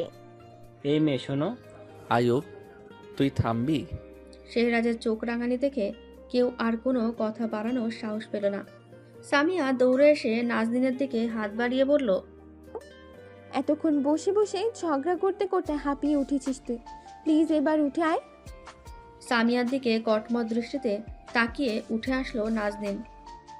ছাদের মধ্যেখানে গোল করে রাখা হয়েছে 15টা চেয়ার। সকলে মিলে ঠিক করেছে চেয়ার সেটিং খেলবে। রাইসা, ইফতিয়ার, নাজনীন, সামিয়া, রাইফ, তিশা, সুমু, নিহাল, আয়ুব, রাহিন, সারভাস, রিসান আর রাইসার খালাতো বোন মাহি। শেহরাজকে তার ফ্রেন্ডরা মিলে জোর করে রাজি করিয়েছে গেমে অংশগ্রহণ করার জন্য। 15টা চেয়ারের মাঝখানে একটা চেয়ার রাখা হয়েছে। ওইখানে মাইশাকে চোখ বেঁধে সরানো হবে, আর বাকি সবাই নীরব দর্শক। তারা সবটা লক্ষ্য করবে কে চেয়ার আগে বসেছে। মাইশা সবাইকে গেমের নিয়ম বুঝিয়ে দিল। সমুর পেছনে দাঁড়িয়েছে শেহরাজ, এতে মেয়েটার হাত পা কাঁপছে, মনে হচ্ছে এক্ষুনি পড়ে যাবে। সুমুর এই অবস্থা শেহরাজ খেয়াল করেও মেয়েটাকে হাঁপানির রোগী ভেবে ব্যাপারটা তেমন একটা পাত্তা দিল না। শুরু হলো গেম। চোখ বাঁধা অবস্থায় মাইশা হাতে ফোন নিয়ে বসে আছে। অডিও স্পিকারে কালা চশমা গান বাজছে, সকলে চেয়ারের পাশ দিয়ে গোল গোল ঘুরছে। হঠাৎ গান বন্ধ করে দেওয়া হলো। গেম থেকে বেরিয়ে গেল মাহি। একই নিয়মে আবারও গেম শুরু হলো। এইবার বেঁধেছে আবারও এক গন্ডগোল। নাজমিন আর আয়ুব এক চেয়ারে বসতে গিয়ে আয়ুবের ধাক্কা খেয়ে নাজমিন আবারও পড়ে গেল। কোমরের ব্যথা আবারও টনটন করে উঠল। ব্যথায় চোখ মুখ খেঁচে ফেলল। ব্যথাটাকে কোনো মতে গিলে অগ্নিদৃষ্টি নিয়ে তাকালো আয়ুবের দিকে। এদিকে আয়ুব ঠোঁট কামড়ে হাসছে। আয়ুবের হাসি দেখে আবারও রেগে গেল নাজমিন। কোমরের ব্যথাকে বুড়ো আঙুল দেখিয়ে রাগ জেঁকে বসলো সারা শরীরে। আয়ুবের দিকে আঙুল তাক করে বলল, আপনার কি সমস্যা মিস্টার? আমার কোমরটা কি পুরোপুরি ভেঙে ফেলার প্ল্যান করছেন আপনি? আশ্চর্য, আমি আবার কি করলাম? ফার্স্ট অফ অল, এইটা একটা গেম ছিল, তুমি খেলতে গিয়ে পড়েছো। সেকেন্ড অফ অল, তুমি নিজেকে ব্যালেন্স করতে পারো না। থার্ড অফ অল, এই পাটকাঠির মতো শরীর নিয়ে ঘুরলে পড়ে যাওয়াটাই স্বাভাবিক, এতে আমার কোনো দোষ নেই। কি? আমি পাটকাঠির মতো সই নিয়ে ঘুরি? আপনি মিস্টার অসভ্য, আমাকে ইচ্ছে করে ফেলেছেন। আমি আগেই চেয়ারটাতেই বসেছিলাম, আপনি আমাকে ধাক্কা মেরে ফেলেছেন। এই যে ঝগড়াটে লেডি, এই চেয়ারে আগে আমি বসেছি, তুমি না। ওদের দুজনের ঝগড়া শুনে গেম থেকে দুজনকে বাদ দেওয়া হলো। মাহি এসে নাজমিনকে টেনে তুলে সাইডে একটা চেয়ারে নিয়ে বসিয়ে দিল। আয়ুব এসে নাজমিনের পাশে দাঁড়িয়ে সামনে একটু ঝুঁকে নাজমিনের কানের কাছে মুখ নিয়ে বলল, হেই প্রিটি লেডি, নাম কি তোমার? বিরক্তি সুরে নাজমিন বলল, অসহ্য। বলেই কোমরের ব্যথা নিয়েই হনহনিয়ে উঠে চলে গেল নাজমিন।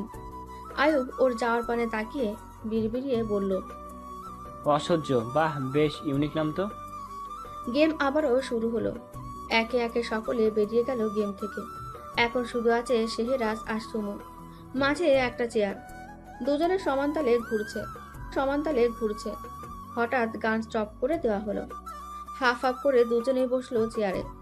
দেহের সাথে দেহের স্পর্শ লাগতেই কেঁপে উঠল সুমুর ছোট্ট দেহখানা। হাত পা অবশ হয়ে এলো, বরফের ন্যায় জমে গেল পুরো শরীর। দৃষ্টি দুজনের দিকে আটকে আছে। সকলে ওদের দুজনের অবস্থা দেখে হতভম্ব। শেহরাজের ফ্রেন্ডরা অবাকের শেষ সীমানায়। আইবের মুখ হা হয়ে গেল। চোখের সামনে যেটা দেখছে এমনটা যেন কেউ প্রত্যাশা করেনি। দূরে দাঁড়িয়ে রাগে ফুঁসছে ইফতিয়া আর রাইসা। চারপাশে নীরবতা দেখে আয়ুব ঠোঁট টিপে হাসে। ওদের দুজনের সামনে গিয়ে মুখটা একটু ঝুঁকিয়ে বলল, ভাই কোথায় লাস্ট হয়ে গেছিস তোরা? তোরা দুজন কি পৃথিবীতে আছিস নাকি কল্পনার শহরে হারিয়ে গেছিস? পৃথিবীতে থাকলে আমাদের দিকেও একটু তাকা, আমরাও দেখি তোদের। আইবের কথা শুনে শেহরাজ ঘুরে তাকালো ওর দিকে। চেয়ার ছেড়ে উঠে দাঁড়িয়ে বলল, আমি পরে বসেছি, ও আগে বসেছে। বলেই হনহনিয়ে চলে যাচ্ছিল সে। আয়ুব ওর হাত টেনে নিয়ে গেল ছাদের অপর সাইডে। এদিকে এতক্ষণ সুমু দম ছাড়লো। আর কিছুক্ষণ ওভাবে বসে থাকলে হয়তো দম আটকে মারাই যেত।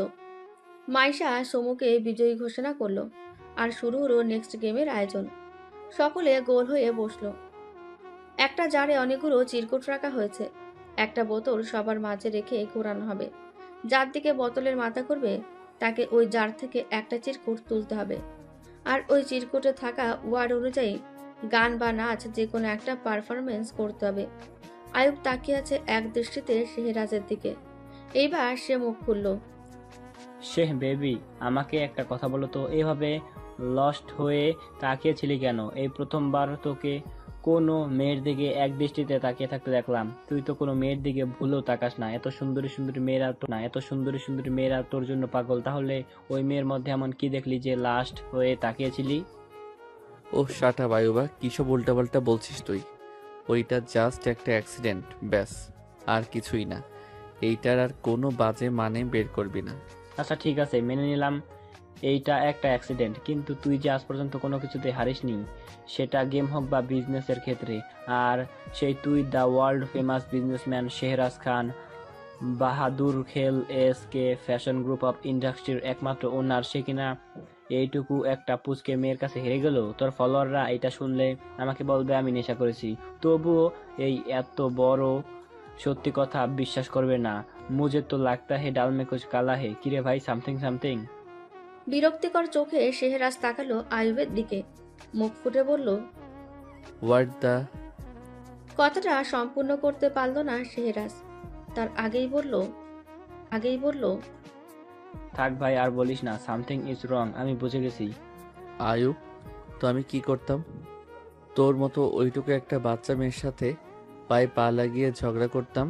আমি মোটেও পায়ে পা লাগিয়ে ঝগড়া করিনি, ডিস্টেন্স মেনটেন করে ঝগড়া করেছি। আয়ুবের কথা শুনে আর কিছুই বলল না শেহরাজ। ও মানে ও সবসময় ওর সব বন্ধুদের পিছে লাগতো, আর এখন ওর বন্ধুরা ওর পিছে লেগেছে। সুযোগের সদ্ব্যবহার করে রিভেঞ্জ নিচ্ছে ওরা। আয়ুব টেনে নিয়ে গেল শেহরাজকে, কিন্তু এইবার আর ওর বন্ধুরা ওকে কিছুতেই পার্টিসিপেট করতে বলার সাহস পেল না। কারণ ওরা খুব ভালো করে জানে ছেলেটা এমনিতেই অনেক ফানি মুডে থাকে সবসময়, কিন্তু একবার রেগে গেলে ওকে সামলানোর ক্ষমতা কারণেই সব কিছু ভেঙে চুরে শেষ করবে। আর যে ওর রেগে যাওয়ার কারণ হবে তাকে ধ্বংস করে তবে শান্ত হবে। এখন ওকে আর কিছুতে অংশগ্রহণ করতে বললে শিওর সবাই মিলে কেলানি খাবে। বন্ধু টিমের সবাই ওকে খুব ভালো করে চেনে। ওর ওই পালোয়ানের মতো হাতের একটা ঘুষি মুখে পড়লে মুখের মধ্যে আর একটা দাঁতও অবশিষ্ট থাকবে না। বিয়ে বাড়িতে এসে একটা খাবারও খেতে পারবে না, বিয়ে হবে না কোনোদিনও। সবাই ওকে ফোকলা আয়ুব বলে ডাকবে। না, এমনটা কখনোই চায় না আয়ুব। মনে মনে এত সব ভেবে নিজের অজান্তেই হাত নিজের মুখের ওপর রেখে এক পলক শেহরাজের দিকে তাকিয়ে মানে কেটে পড়ল। আসার পর থেকে একবারও নিজের প্রেয়সীর সাথে কথা বলতে পারেনি রাহিন। তার প্রেয়সী বড্ড চঞ্চল কিনা, একদণ্ড একটা জায়গায় বসে থাকে না, কিন্তু তার অবাধ্য চোখ আর ব্যাকুল হৃদয় যে এই চঞ্চল মেয়েটাতেই পড়ে থাকে। এই যে এখনো তার অবাধ্য চোখ তার প্রেয়সীতে আটকে আছে। কতগুলো বছর পর তার ছোট প্রেয়সীকে দেখছে সে। এই চোখে যে অনেক তৃষ্ণা, তাকে মন ভরে দেখার। এক যুগ তাকে চোখের সামনে বসিয়ে রাখলেও হয়তো এই দেখা শেষ হবে না, আর না দেখতে দেখতে কোনো বিরক্তি আসবে। ছোট থেকে মেয়েটা জেদি আর চঞ্চল, একমাত্র রাহিন ছাড়া কারো কথাই শুনতো না। রাহিনও ছোট থেকেই ওর সব আবদার পূরণ করত। আধো আধো কণ্ঠে রাহিনকে ভাইয়া বলে ডাকতে ডাকতেই দৌড়ে আসতো, এসেই নানা রকম আবদার করত, অভিযোগ শোনাতো। সেই ছোট্ট মেয়েটা যে কখন মনে এইভাবে জায়গা করে নিল বুঝে উঠতে পারল না রাহিন। হঠাৎ সকলে চেঁচামেচির ধ্যান ভাঙল তার। বোতলের মুখ গিয়ে পড়েছে সমুর দিকে। সুমুর সামনে চিরকুট ধরা হলো। সে একটা চিরকুট তুলে নিল। চিরকুট খুলে দেখে তাতে ক লেখা। সকলে মিলে বলল সুমুকে গান গাইতে। ছাদের একপাশে দাঁড়িয়ে থাকা কাঙ্ক্ষিত ব্যক্তির দিকে তাকিয়ে উঠে এসে ছাদের এক কোণে দাঁড়িয়ে আকাশের দিকে তাকিয়ে নরম সুরে গান ধরল।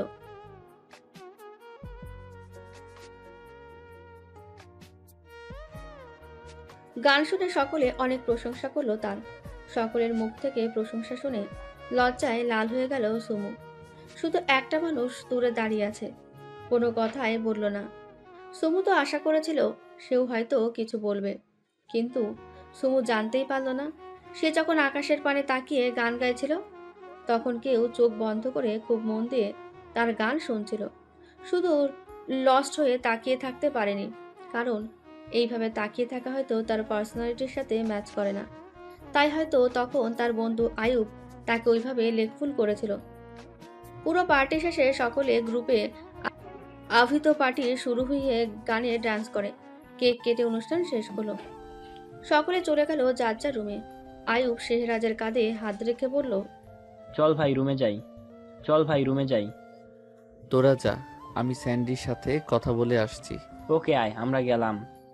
বলে চলে আসলো আয়ুব। ছাদে দাঁড়িয়ে থেকে পুরোটা দেখলো সুমু। তারপর নিজের রুমের উদ্দেশ্যে পা বাড়ালো। মনে মনে বলল, রুমে গিয়ে আজকের দিনটার সবকিছু ডায়েরিতে লিখে স্মৃতি করে রাখবে। পুরো বাড়ি অন্ধকার হবার সত্ত্বেও ডিম লাইটের আবছা আলোয় সবকিছুই স্পষ্ট দেখা যাচ্ছে।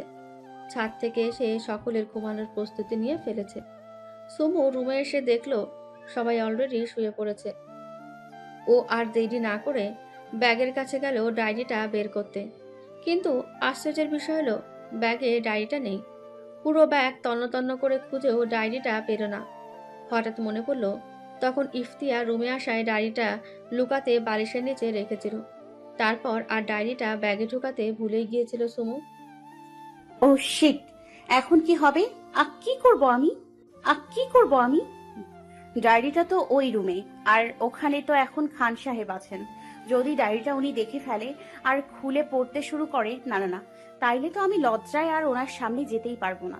আমাকে যে করেই হোক ডায়েরিটা উনি দেখে ফেলার আগেই ওইখান থেকে নিয়ে আসতে হবে। উনি তো এখনো ছাদে আছে, নিজের পিয়ের সাথে কথা বলবে বলছিল। এই সুযোগ আমাকে এক্ষুনি গিয়ে ডায়েরিটা নিয়ে আসতে হবে। যেই ভাবা সেই কাজ। আর এক সেকেন্ডও দেরি করলো না সুমু। রুম থেকে বেরোনোর উদ্দেশ্যে পা বাড়াতে গিয়ে পেছন থেকে মাইশার ডাক ভেসে আসলো। সুমু? জি আপু। এত রাতে কোথায় যাচ্ছিস তুই? পানি খেতে যাচ্ছি আপু।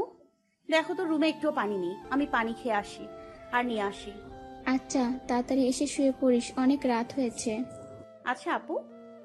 বলে আর এক সেকেন্ডও দাঁড়ালো না সুমু, ছুটলো তার গন্তব্যে। কাঙ্ক্ষিত রুমটার সামনে দৌড়াতে দৌড়াতে আসলো সে।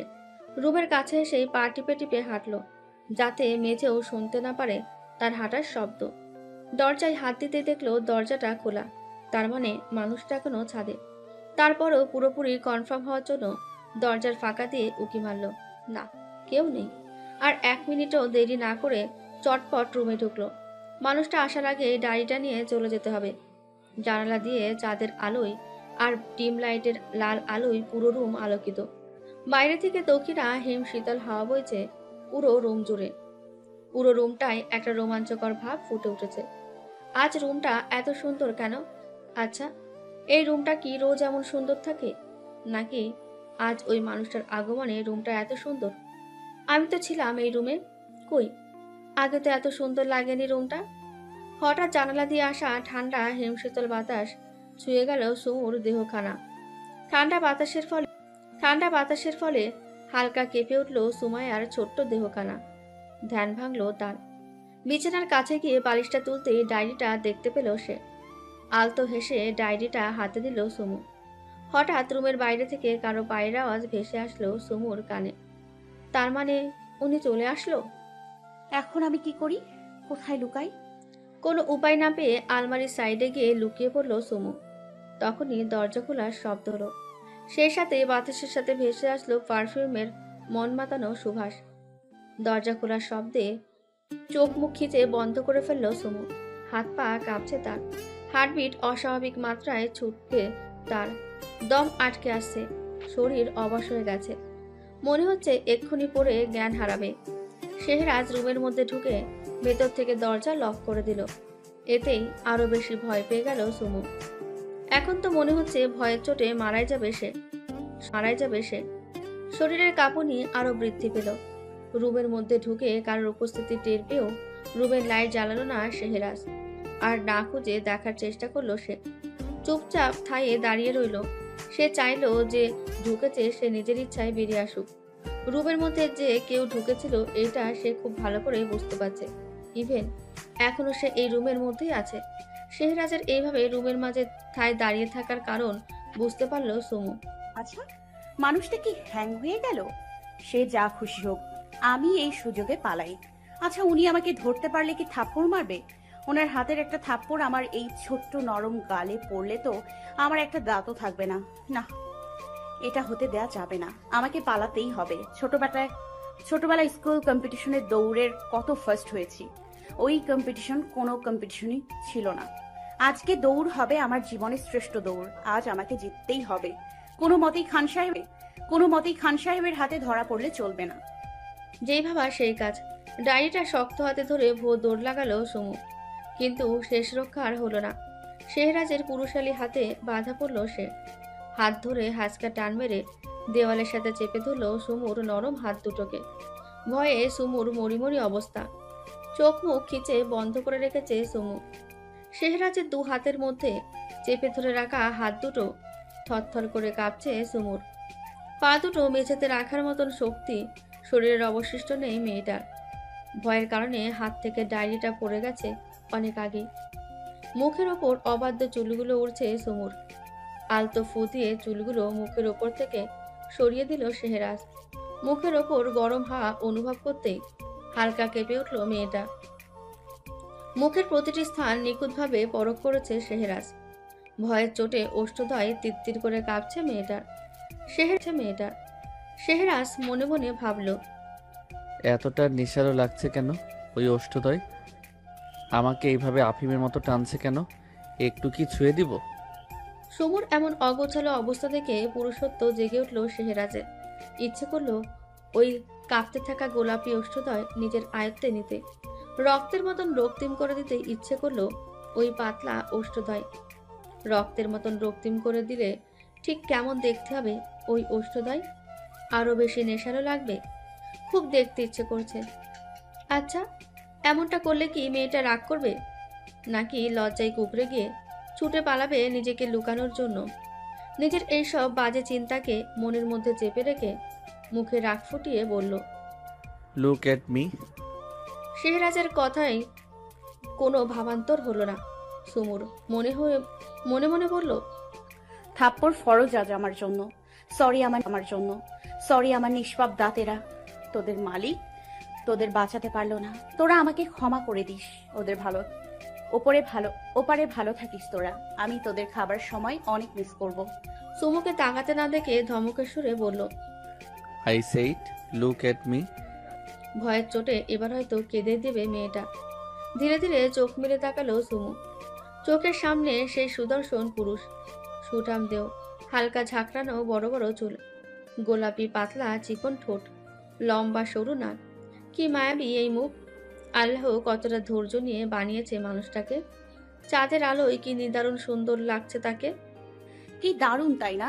এক চাঁদ আরেক চাঁদকে আলো দিয়ে তার সৌন্দর্য ফুটিয়ে তুলেছে।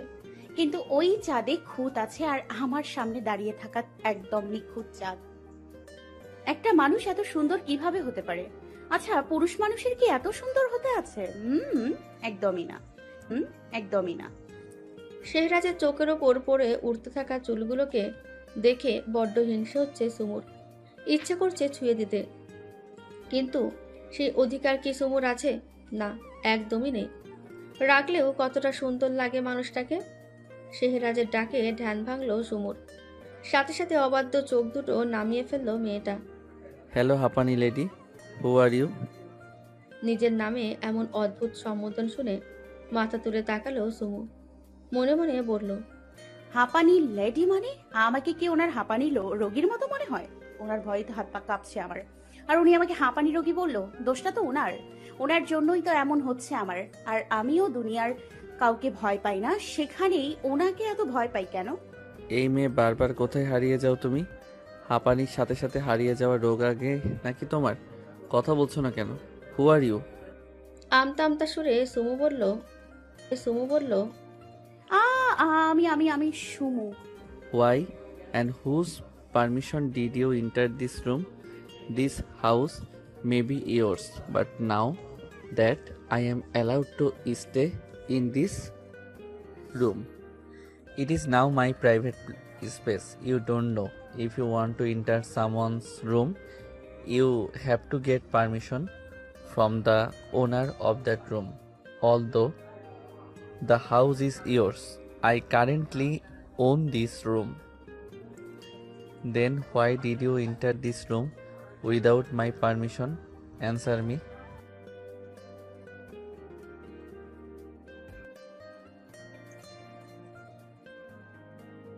আসসালামু আলাইকুম। আপনারা যারা আমাদের ভালোবেসে আমাদের গল্পগুলো নিয়মিত শুনেন, আপনারা যদি আমাদের সাথে যোগাযোগ করতে চান তাহলে অবশ্যই আমাদের ফেসবুক পেজে যুক্ত থাকতে হবে। আমাদের ফেসবুক পেজের নাম হৃদয়ের কথা, যেটি পেয়ে যাবেন আমাদের ভিডিও ডিসক্রিপশন বক্সে। এছাড়াও আমরা বিভিন্ন সময় নতুন নতুন গল্পগুলো ফেসবুক পেজে আগে আপলোড করে থাকি, তাই এখনই ভিডিও ডিসক্রিপশন থেকে দ্রুত ফেসবুক পেজটিতে লাইক দিয়ে দিন। ধন্যবাদ সবাইকে। আসলে আমি আমার ডায়েরিটা এই রুমে ফেলে গেছিলাম, তাই ডায়েরিটা নেওয়ার জন্যই এসেছিলাম। আই এম সরি, আমার ভুল হয়ে গেছে, প্লিজ আমাকে যেতে দিন। সুমুর কথায় শেহরাজ ভ্রুকুচকে তাকিয়ে বলল, ছেড়ে দিব? ওকে দিলাম ছেড়ে, তবে আমার অনুমতি ছাড়া এই রুমে ঢোকার জন্য শাস্তি তো তোমাকে পেতেই হবে। শাস্তির কথা শুনে ঢোক গিলল সুমু।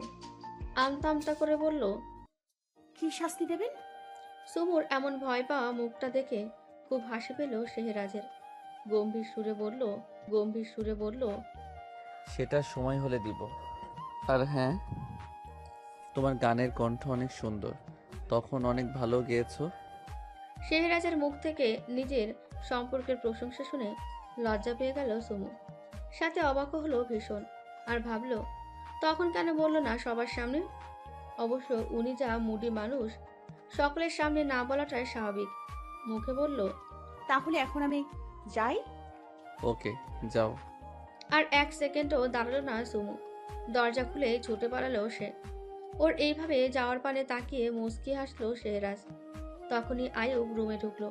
বুকের ওপর দুই হাত বেঁধে দাঁড়ালো শেহরাজের সামনে। আয়ুবকে দেখে ভ্রুকুচকে তাকিয়ে প্রশ্ন করলো, হোয়াট? এইভাবে আহাম্মকের মতো তাকিয়ে আছিস কেন? ছি ছি ছি, শেহরাজ, শেষমেশ তুইও? আয়ুবের দিকে তাকিয়ে বিরক্তি সুরে প্রশ্ন করলো, আমিও মানে? কেন? কি করেছি আমি? কি করছিস তুই জানিস না? জানলে তো পাল্টা তোকে প্রশ্ন করতাম না। তুই বল, কি করেছি আমি? ওই ছোট্ট মেয়েটাকে রুমের মধ্যে এনে ভিতরে থেকে দরজা লক করে কি করছিলি তুই? আরে ও তো ওর ডায়েরিটা নিতে এসেছিল। ডায়েরি কি রুমের দরজা ভিতর থেকে লক করে নিতে এসেছিল? তখন যে আমি বললাম সামথিং, তুই যেন কি বললি? আমি বাজে কথা বলছি? ওইটা জাস্ট অ্যাক্সিডেন্ট। তাহলে এখন কি বলবি? বিরক্তি নিয়ে আয়ুবের দিকে তাকালো শেহরাজ। বলল, তুই এত রাতে না ঘুমিয়ে কি করিস? যা ঘুমাতে যা। কাঁদো মুখ করে বলল, ঘুম আসছিল না, তাই বের হয়েছিলাম রুম থেকে বের না হলে তো এসব কিছুই জানতে পারতাম না। তুই এমন কখন হয়ে গেলি শেহরাজ? প্রেম করছিস আর আমাকে বললি না? আয়ুবের কথায় রক্তচক্ষু নিয়ে তাকালো আয়ুবের পানে। শেহরাজকে ওইভাবে তাকিয়ে থাকতে দেখে আয়ুব বলল, এভাবে তাকিয়ে আছিস কেন ভাই? আমি তো ঠিকই বলেছি, তুই প্রেম কথাটা শেষ করতে পারল না আয়ুব। তার আগে শেহরাজ ধমকের সুরে বলল, You know, Ayub, Shiraz Khan never looks back at any girl. These cheap loves are worth nothing to Shiraz Khan. শেহরাজের ধমকে ভয় পেয়ে গেল আয়ুব। বলল, আচ্ছা ভাই, তুই ঘুমা, আমার অনেক ঘুম পাচ্ছে, আমি রুমে যাই। কথাটা বলে চলে গেল আয়ুব। মনে মনে বলল, ঘুমন্ত সিংহকে জাগানোর কোনো প্রয়োজন নেই। আয়ুব বের হওয়ার সাথে সাথেই দরজা লক করে দিল শেহরাজ। পকেট থেকে ফোন বের করে ইনস্টাগ্রামে ঢুকলো। সোশ্যাল মিডিয়াতে স্ক্রল করতে করতে জানালার কাছে আসলো। হঠাৎ বাতাসে কিছু ওড়ার শব্দ ভেসে আসলো শেহরাজের কানে। ফোনের ফ্ল্যাশ লাইট জ্বালিয়ে দেখলো একটা ডায়েরি। বাঁকা হেসে বলল, যেটা নিতে এসেছিল সেটা রেখেই পালিয়ে গেল স্টুপিড গার্ল। ফোনটা পকেটে রেখে ডায়েরিটা হাতে তুলে নিল। তখনই ডায়েরিটার ভেতর থেকে কিছু ছবি পড়লো শেহরাজের পায়ের উপর। হাতে তুলে নিতেই দেখলো সব তারই পিক। পিকের ওপর বড় বড় করে লেখা মাই কিং সাহেব। লেখাটা দুই পাশে দুইটা হাত আঁকা। লেখাটা পড়ে মুচকে আসলো শেহরাজ। ডায়েরিটা পড়ার আকাঙ্ক্ষা জাগলো মনে, কিন্তু শেহরাজ খান কারো পার্সোনাল জিনিসে হস্তক্ষেপ করে না। ডায়েরিটা টেবিলের উপর রেখে বেডে গিয়ে শুয়ে পড়লো শেহরাজ। আজ আর টিকটক গেমে ঢুকতে ইচ্ছে করলো না তার। মাথার নিচে দুই হাত রেখে চোখ বন্ধ করলো সে। চোখের সামনে ভেসে উঠলো সেই ভীতু মায়াবী ফর্সা মুখ, টানা হরিণী মায়া ভরা চোখ, গোলাপের পাপড়ির ন্যায় নেশালো পাতলা ঠোঁট। কিভাবে আফিমের মতো টানছিল আমায়। How does this feel? Why do I feel like this? Why do I feel like this when I come to this girl? So, am I falling in love with this girl? হঠাৎ চোখ মেলে তাকালো সে। What I am thinking? No, no, no. It's impossible. Shehraz Khan can never be weak to an ordinary girl. But the feeling was very nice. মন থেকে ভাবনাগুলো সরানোর জন্য চোখ বন্ধ করে ঘুমানোর চেষ্টা করলো সে। দৌড়ে ঘরে এসে হাঁপাতে লাগলো সুমু। ভয়ের চোটে গলা শুকিয়ে গেছে মেয়েটার। 2 গ্লাস পানি শেষ করে ফেলেছে অলরেডি। বারবার চোখের সামনে ভেসে উঠছে কিছুক্ষণ আগের সেই মুহূর্ত। লজ্জায় লাল হয়ে গেল মেয়েটা। না, ওই লোকের সামনে আর পড়বে না সে। ডায়েরি চুলোই যাক। ওনার মতো স্ট্রং পার্সোনালিটির মানুষ হয়তো কখনোই অন্যের জিনিস খুলে দেখবে না। স্বস্তির নিঃশ্বাস ফেলে চোখ বন্ধ করলো সুমু। ভোরে মাইশাটাকে চোখ মেলে তাকালো সুমু। বিছানা ছেড়ে চলে গেল ফ্রেশ হতে। 10 মিনিটের মাথায় ফ্রেশ হয়ে বের হলো। ব্রেকফাস্ট করার জন্য রুম ছাড়লো। ড্রয়িং রুমে আসার আগেই ভালো করে চেক করে নিল কাঙ্ক্ষিত ব্যক্তিটি বা অন্য পাশে আছে কিনা। ড্রয়িং রুমে কাউকে দেখতে না পেয়ে স্বস্তির নিঃশ্বাস ছাড়ল। যাক, ব্রেকফাস্টটা অন্তত কাপাকাপি ছাড়াই করা যাবে। কথা মনে মনে বলে টেবিলে এসে বসলো। হাসি বেগম এসে খাবার দিলে ওকে। কৌতূহলবশত মাকে জিজ্ঞাসা করলো, মা, সবার ব্রেকফাস্ট করা শেষ?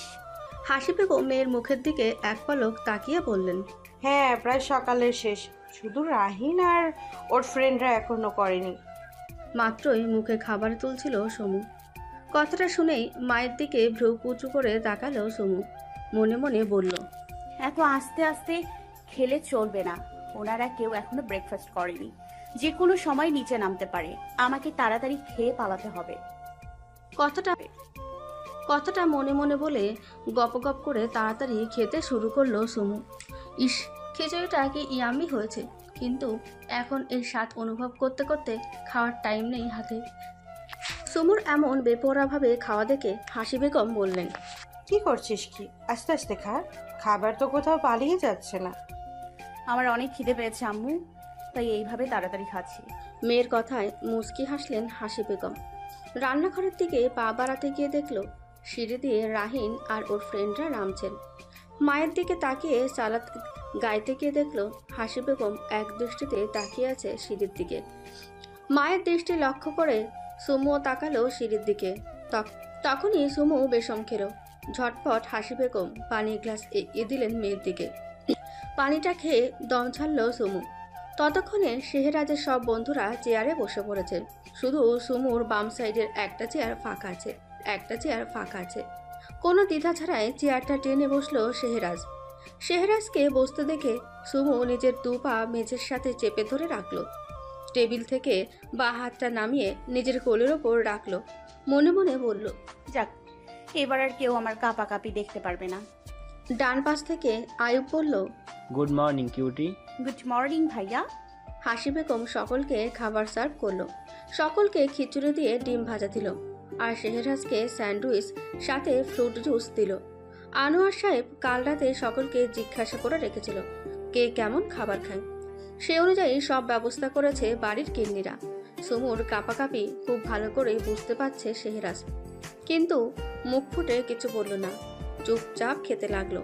শেহরাজের উদ্দেশ্যে আয়ুব বলল, খিচুড়িটা অনেক টেস্টিং হয়েছে দোস্ত, একটু চেখে দেখবি নাকি? আয়ুবের কথায় কোনো ভাবান্তর হলো না শেহরাজের। সে তার মতো চুপচাপ খেয়ে যাচ্ছে। আয়ুব আর কোনো কিছুই বলল না শেহরাজকে। সে খুব ভালো করে জানে শেহরাজ সকালে হেভি খাবার খায় না। হাসি বেগমের উদ্দেশ্যে বলল, আন্টি খিচুড়িটা অনেক টেস্টি হয়েছে, কে রান্না করেছে আন্টি? হাসি বেগম ঠোঁটে হাসি ফুটিয়ে বললেন, আমি রান্না করছি বাবা, তোমাকে আরো একটু দেই? অবশ্যই। আয়ুবের দেখা দেখি বাকিরাও নিল। সকলে তৃপ্তি করে খেতে লাগলো। শুধু খাচ্ছে না সুমু। হাসি বেগম মেয়ের দিকে তাকিয়ে বললেন, কি রে, কি হয়েছে তোর? খাচ্ছিস না কেন? সুমু আর চোখে একবার শেহরাজের দিকে তাকালো। দেখলো লোকটা কি দারুণ স্টাইলে খাচ্ছে। কালো গুচ্ছি ব্র্যান্ডের টি শার্ট, কালো জিন্স, বাঁ হাতে কালো রোলেক্স ঘড়ি, ডান হাতে ব্যাস। বাঁ হাতের আঙুলে দুইটা কালো রিং পরা, চুলগুলো জেল ছাড়াই সেট করে হয়তো শাওয়ার নিয়েছে। কি হট দেখতে লাগছে।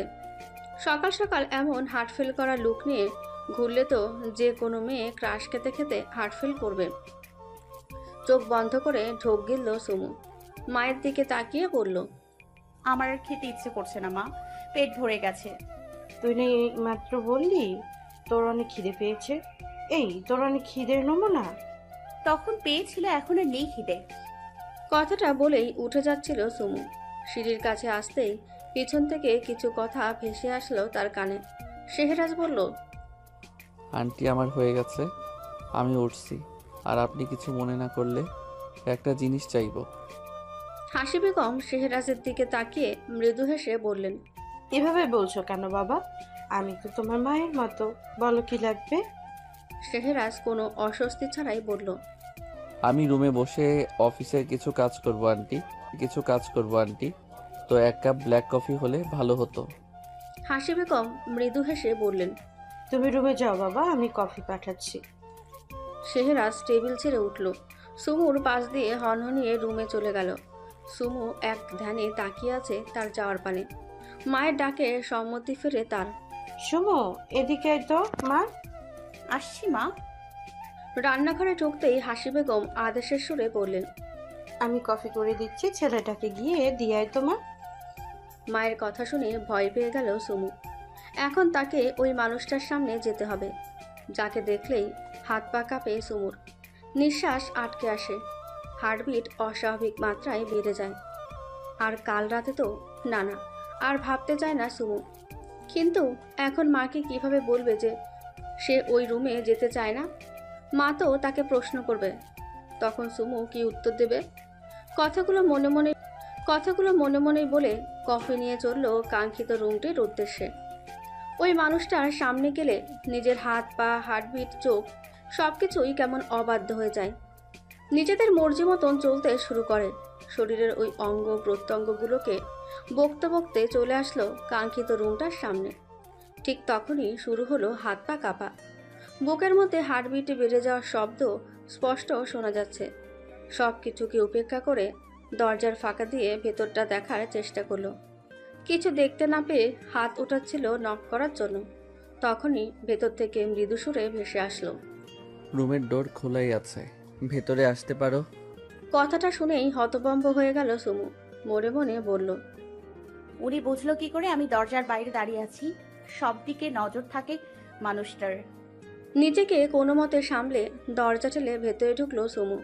তবে সামনে এগোনোর সাহস পেল না। হাতে কফির ট্রে নিয়েই মাথা নিচু করে দাঁড়িয়ে রইল সে। শেহরাজ ব্যাপারটা বুঝতে পেরে হালকা মুচকি হাসল।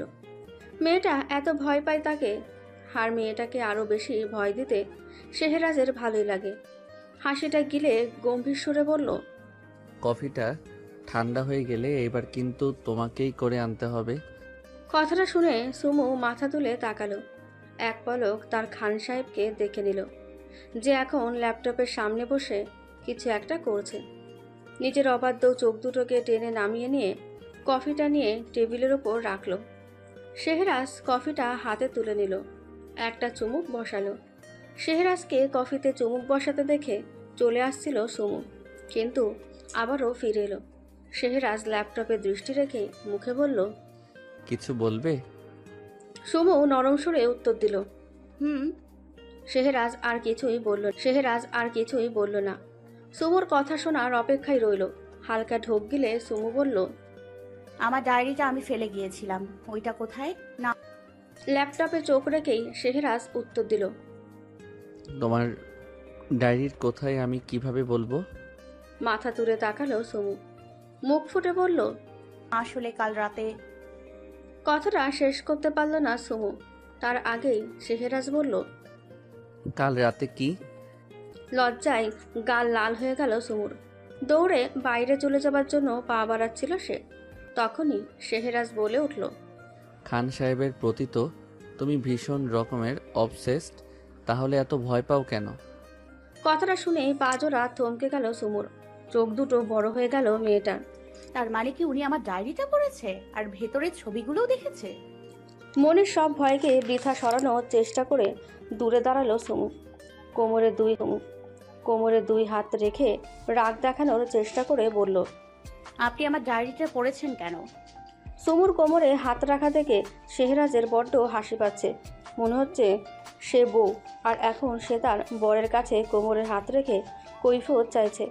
হাসিটাকে আটকে রেখে ভ্রুকুচকে তাকিয়ে বলল, the house is your uncle, but I live in this room now, so now it's my right to this room, just like your diary, but since this diary is written about me, so I have the right to read this diary. শেহরাজের কথা শুনে হতভম্ব হয়ে গেল সুমু। এটা কেমন logic দিল উনি?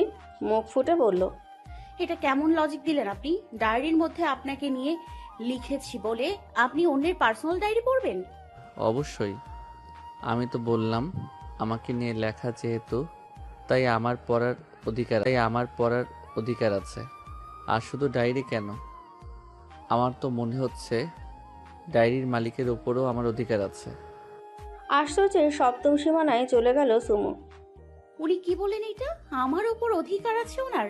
এইটা উনি মনে করেন নিজের একজন সামান্য ফ্যানের প্রতি অধিকার আছে ওনার? আচ্ছা, আমাকে কি উনি বাকি সব ফ্যানদের থেকে আলাদা নজরে দেখলেন?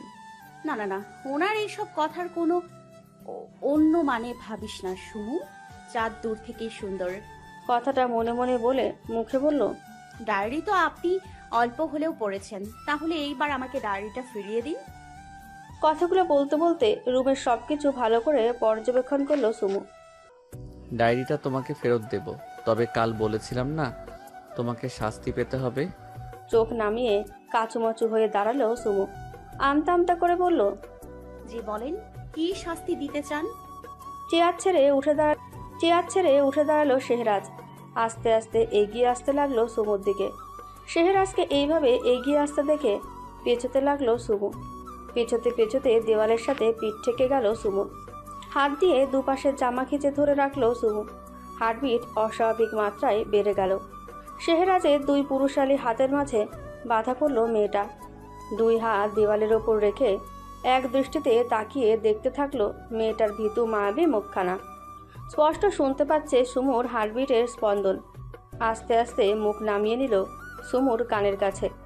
ভয়ে চোখ মুখ খিচে বন্ধ করে নিল সুমু। কি করতে চলেছে উনি ভেবে কুলকিনারা পেল না সুমু। তখনই মিষ্টি আওয়াজে কেউ বলল, কাল থেকে সকাল, সন্ধ্যা ও রাতে আমার রুমে তুমি নিজের হাতে বানিয়ে কফি নিয়ে আসবে। কথাটা বলেই সরে আসলো সে, গিয়ে বসলো ল্যাপটপের সামনে। চোখ মেলে তাকালো সুমু। মনে মনে বলল,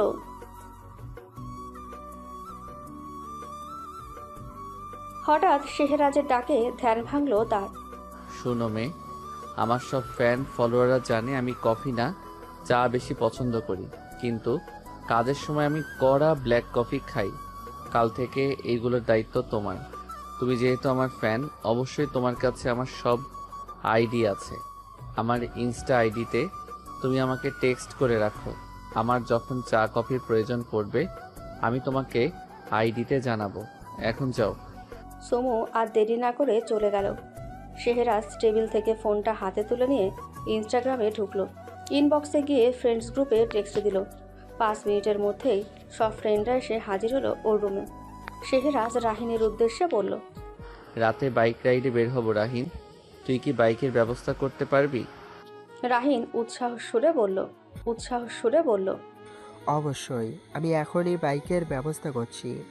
আয়ুব বলল, ওমানের তুলনায় বাংলাদেশে একটু বেশি শীত, এমন ওয়েদারে বাইক রাইড জমে যাবে। সারবাজ বলল, আমি শিওর শেহরাজ কিছু ভিডিও শ্যুট করবে। বাংলাদেশ আসার পর থেকে ও এখনো কোনো ভিডিও সোশ্যাল মিডিয়াতে পোস্ট করেনি। আয়ুব বলল, তাহলে কয়টায় বের হচ্ছি আমরা? শেহরাজ বলল, সন্ধ্যা 6টায় বের হব। আর রাহিন, আজ তো মেহেন্দির অনুষ্ঠান আছে মেয়েদের। অল ডেকোরেশনের কাজ সকলে মিলে সন্ধ্যা 6টার আগে কমপ্লিট করে রাখবি। তোরা সকলে মিলে আমার কিছু ইম্পর্টেন্ট মিটিং আছে, সেগুলো শেষ করে আমিও আসছি তোদের হেল্প করতে। আর শোন, 10টার মধ্যে বাসায় ফিরে আসবো। এই রাহিন। হ্যাঁ বল। মেহেন্দির অনুষ্ঠান কয়টা থেকে শুরু হবে? 11টা। ওকে তাহলে ডান। আমরা 6টায় বের হব। এখন এই রুম ফাঁকা কর, আমার কাজ আছে। সকলে রাতে বাইক রাইডের খুশিতে এখন আর কিছু বলল না, বেরিয়ে গেল রুম থেকে। শেহরাজ পুনরায় কাজে মন দিল। শীতের সকালের মিষ্টি রোদ চোখের ওপর এসে পড়েছে তার। অন্য সময় হলে 1 কাপ মালাই চার সাথে অমন মিষ্টি রোদটা উপভোগ করত সে, কিন্তু এখন কাজের জন্য এমন কড়া কফির সাথে এই রোদটাকে বড্ড বিরক্ত লাগছে তার। চোখের ওপর রোদটা বড্ড বিরক্ত করছে তাকে। উঠে দাঁড়ালো পর্দাটা মেলে দেওয়ার জন্য। জানালার কাছে আসতে নিচে বাগানের দিকে নজর গেল তার।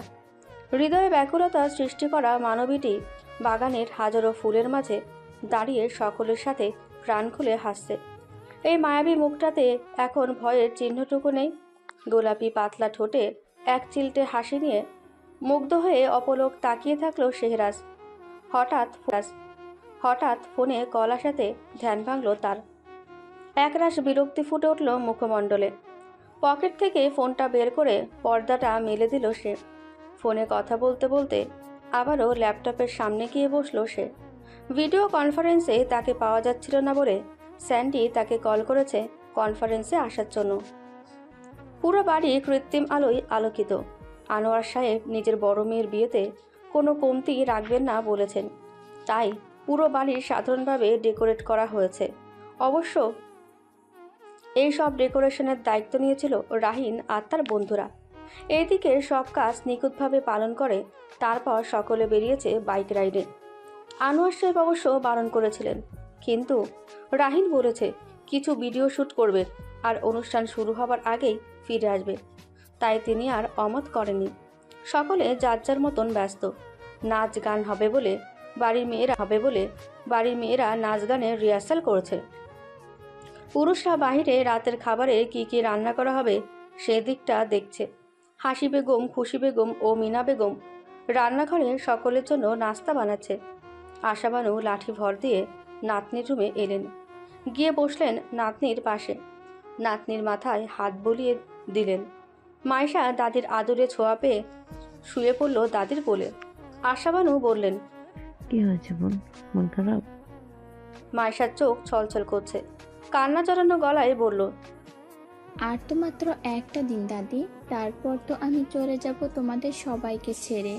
আমি তোমাদের সবাইকে অনেক মিস করব দাদি।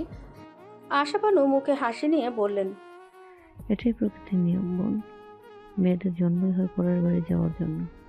যখন আমাদের কথা মনে পড়বে চলে আসবি নাচ জামাইকে নিয়ে। আমি তোমাকে অনেক বেশি মিস করব দাদি।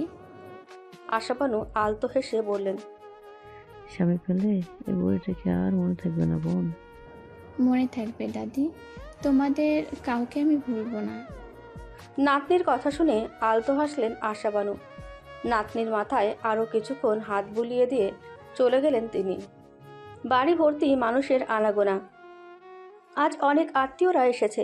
শেহরাজরা 10টার মধ্যে বাড়ি ফিরে এসেছে। সকলে চলে গেছে ফ্রেশ হতে। শেহরাজ রুমে এসে শাওয়ার নিতে ঢুকলো। যতই শীত পড়ুক, বাইরে থেকে এসে সে শাওয়ার নেবেই। 20 মিনিটের মাথায় শাওয়ার নিয়ে বেরিয়ে এলো চুল মুছতে মুছতে। ড্রেসিং টেবিলের সামনে দাঁড়িয়ে হেয়ার ড্রায়ার দিয়ে চুল শুকানো। ওয়ার্ড্রপ থেকে নিজের SK ব্র্যান্ডের টি শার্ট, হুডি আর ট্রাউজার বের করলো। চেঞ্জ করে চলে গেল ড্রেসিং টেবিলের সামনে। হালকা জেল আর স্প্রে করে চুলগুলো সেট করে নিল। ডান হাতে কালো ব্যাস আর বাম হাতে রোলেক্স ব্র্যান্ডের ঘড়িটা পরে নিল।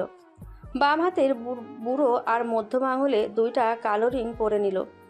ড্রেসিং টেবিলের ওপর রাখা তার পার্সোনাল ডার্ক সাইড আর দি ম্যান পারফিউম দুটোর মধ্যে দি ম্যান পারফিউমটা ইউজ করলো। ডার্ক সাইড পারফিউমটা সে কিছু বিশেষ সময় ছাড়া ব্যবহার করে না, আর সেই সময়গুলোর কথা তার বন্ধুগুলো আর তার বিয়ে ছাড়া কেউ জানে না। অ্যাপেল কোম্পানির ফোনটা হাতে নিয়ে এয়ারপডস কানে গুঁজল। মনে মনে ভাবল, এমন সময় মুড ফ্রেশ করার জন্য 1 কাপ চা হলে ভালো হতো। ফোনটা হাতে নিয়ে জানালার সামনে গিয়ে দাঁড়ালো। ইনস্টাগ্রামে ঢুকে দেখলো ইনবক্সে 11 ঘন্টা আগে খান সাহেব লিখে শেহরাজ 25 আর সুমাইয়া 19 একটা আইডি থেকে টেক্সট এসেছে। লেখাটা পড়েই নিঃশব্দে হাসলো শেহরাজ। বিড়বিড়িয়ে বলল, এটাই তাহলে ম্যাডামের আইডি? মনের মধ্যে একটা দুষ্টু বুদ্ধি আসলো। ঠোঁটে বাঁকা হাসি রেখে টেক্সট করলো। ড্রেসিং টেবিলের সামনে দাঁড়িয়ে নিজেকে ঘুরে ঘুরে দেখছিল সুমু। পরনে কালো গোল চুড়িদার, চোখে কালো কাজলের ছোঁয়া, ঠোঁটে হালকা গোলাপি লিপস্টিক, হাতে কালো চুড়ি, কানে কালো ঝুমকা, চুলগুলো বাঁ সাইডে সিঁথি করে ছেড়ে রাখা। এতেই তাকে দুর্দান্ত সুন্দর লাগছে। ফর্সা শরীরের ওপর কালো চুড়িদারে যেন তার সৌন্দর্য আরও বাড়িয়ে দিয়েছে। কখনো মডেলিংদের মতন হেঁটে দেখছিল, কখনো কেঁদে তো কখনো হেসে। রাইসা, রাইফ, নাজমিন, সামিয়া এরা নীরব দর্শকের মতন দেখছিল আর কমেন্ট করছিল। হঠাৎ ফোনে টেক্সট এলো সুমুর। ফোনটা হাতে নিয়ে পাওয়ার বাটনে চাপ দিতেই দেখতে পেল লক স্ক্রিনের ওপর ভেসে আছে কাঙ্ক্ষিত মানুষটির নাম।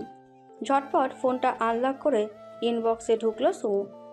সরপরা দুধ দিয়ে পরিমাণ মতো চিনি দিয়ে সুন্দর করে 1 কাপ চা বানিয়ে নিয়ে এসো আমার রুমে। মেসেজটা পড়ে 1 মিনিটও দাঁড়ালো না সুমু। হন্তদন্ত হয়ে ছুটল রান্নাঘরের উদ্দেশ্যে। কাজিনটা সকলে ডাকলো তাকে, কিন্তু কোনো কথাই কান পর্যন্ত পৌঁছলো না তার। দৌড়াতে দৌড়াতে এসে পৌঁছালো রান্নাঘরে হাসি বেগম, খুশি বেগম, মিনা বেগম সকলের জন্য নাস্তা বানাচ্ছেন। সুমুকে ওইভাবে দৌড়ে আসতে দেখে মিনা বেগম বললেন, কি হয়েছে সুমু, ওইভাবে দৌড়াচ্ছিস কেন? তুই চা খাবি? এই তো আমরা বানিয়েছি, নিয়ে যা।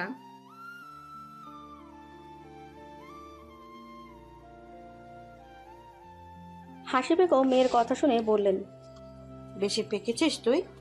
আর এখন বিয়ে বাড়ি, অনেক কাজ, বিরক্ত করিস না। তোর মামি চা বানিয়েছে, ওইখান থেকে 1 কাপ নিয়ে যা। মিনা বেগম বললেন, আফা এমন করছেন কেন? বাচ্চা মেয়ে বানাতে চাইছে, বানাক না। এই সুমু তুই চা বানা।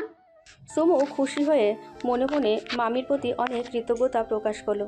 যাক, এদের মায়ের সামনে দেখানো ভালোবাসাটা একটুকু কাজে লাগলো। সুমু চুলায় গরম পানি বসালো। গরম পানিতে পরিমাণ মতন চা পাতা, চিনি বেশি করে খাঁটি গরুর দুধ দিয়ে 4 কাপ চা বানিয়ে নিল। মা, মামি আর আন্টির জন্য 3 কাপ রেখে আর 1 কাপ হাতে নিল সে। মিনা বেগম, হাসি বেগম আর খুশি বেগম চা খেয়ে বেশ প্রশংসা করলো সুমুর। হাসি বেগম বললেন, আমার মেয়ে এত ভালো চা বানাতে পারে, আমি জানি না। মিনা বেগম বললেন, তাহলে সুমু তোর বিয়েটা খুব তাড়াতাড়ি দিয়ে দিই, কি বলেন আপা? মিনা বেগমের কথা শুনে সকলে হাসতে লাগলেন। সুমু লজ্জায় আর 1 মিনিটও দাঁড়ালো না। চায়ের কাপ নিয়ে রান্নাঘর ছাড়ল, চলল কাঙ্ক্ষিত রুমটার সামনে। রুমটির সামনে এসে নিজেকে সামলে দরজায় নক করলো। ভেতর থেকে আওয়াজ এলো, কামিন। দরজাটা ঠেলে ভেতরে প্রবেশ করলো সুমু। শেহরাজ জানালার কাছে দাঁড়িয়ে ফোনে স্ক্রল করতে ব্যস্ত। ভিডিও ক্লিপগুলো নিজের বড় ভাই সারবাসকে দিয়েছিল সে এডিট করার জন্য, সেগুলোই দেখছে সে। সারবাস তার 1 বছরের বড়, পড়াশোনা একসাথে করেছে তারা। বড় ভাই কম বন্ধুর মতো থাকে তারা। সুমু চা হাতে নিয়ে দাঁড়িয়ে আছে। শেহরাজ ফোনটা পকেটে রেখে সুমুর কাছে গিয়ে চায়ের কাপটা নিল। এখনও লক্ষ্য করেনি সুমুর দিকে। চায়ের কাপ হাতে নিয়ে চুমুক বসাতে গিয়ে চোখ পড়ল সুমুর দিকে। চোখে কাজল পড়েছে মেয়েটি। গোলাপি পাতলা ওষ্ঠজোড়াতে লিপস্টিক দিয়ে রাঙিয়েছে মেয়েটা। শেহরাজকে আজ আবারও টানছে ওই ওষ্ঠদয়। আজ এত সুন্দর লাগছে কেন মেয়েটাকে? নিজের মনকে প্রশ্ন করলো শেহরাজ। আচ্ছা, ওকে কি আজকেই প্রথম সুন্দর লাগলো, নাকি আগেও সুন্দর লেগেছিল? না, ওকে রোজ নতুন নতুনভাবে সুন্দর লাগে, তবে আজ বাকি দিনগুলোর তুলনায় একটু বেশি সুন্দর লাগছে।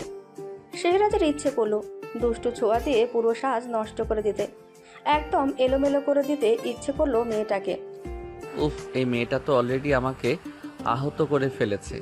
এইবার কি একদম মেরে ফেলার প্ল্যান করেছে নাকি? শেহরাজকে এইভাবে তাকিয়ে থাকতে দেখে লজ্জা পেয়ে গেল সুমু।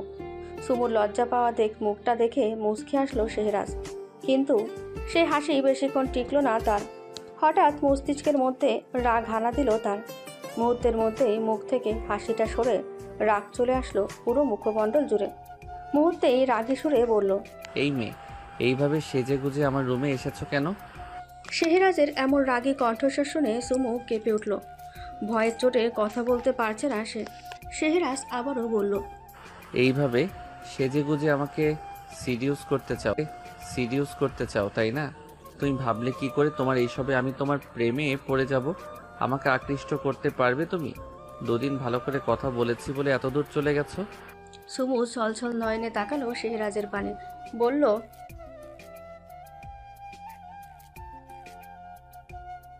শেহরাজ ভ্রুকুচকে তাকিয়ে বলল, বিয়েটা কি তোমার যে তুমি সেজেছ? তোমার এই সব কিছু আমাকে সিরিয়াস করার চেষ্টা? শোনো মেয়ে, এই বাড়িতে আমি যতদিন আছি তোমাকে যেন সেজে গুজে আমার সামনে আসতে না দেখি। Now get out from my room. Sumu আর 1 সেকেন্ডও দাঁড়ালো না। চোখে টইটুম্বুর পানি নিয়ে ছুটে বেরিয়ে গেল রুম থেকে। নিজের রুমে এসে দরজা লাগিয়ে দিল। হাত থেকে চুড়ি, কানের দুল সব খুলে ছুঁড়ে ফেলে দিল সে।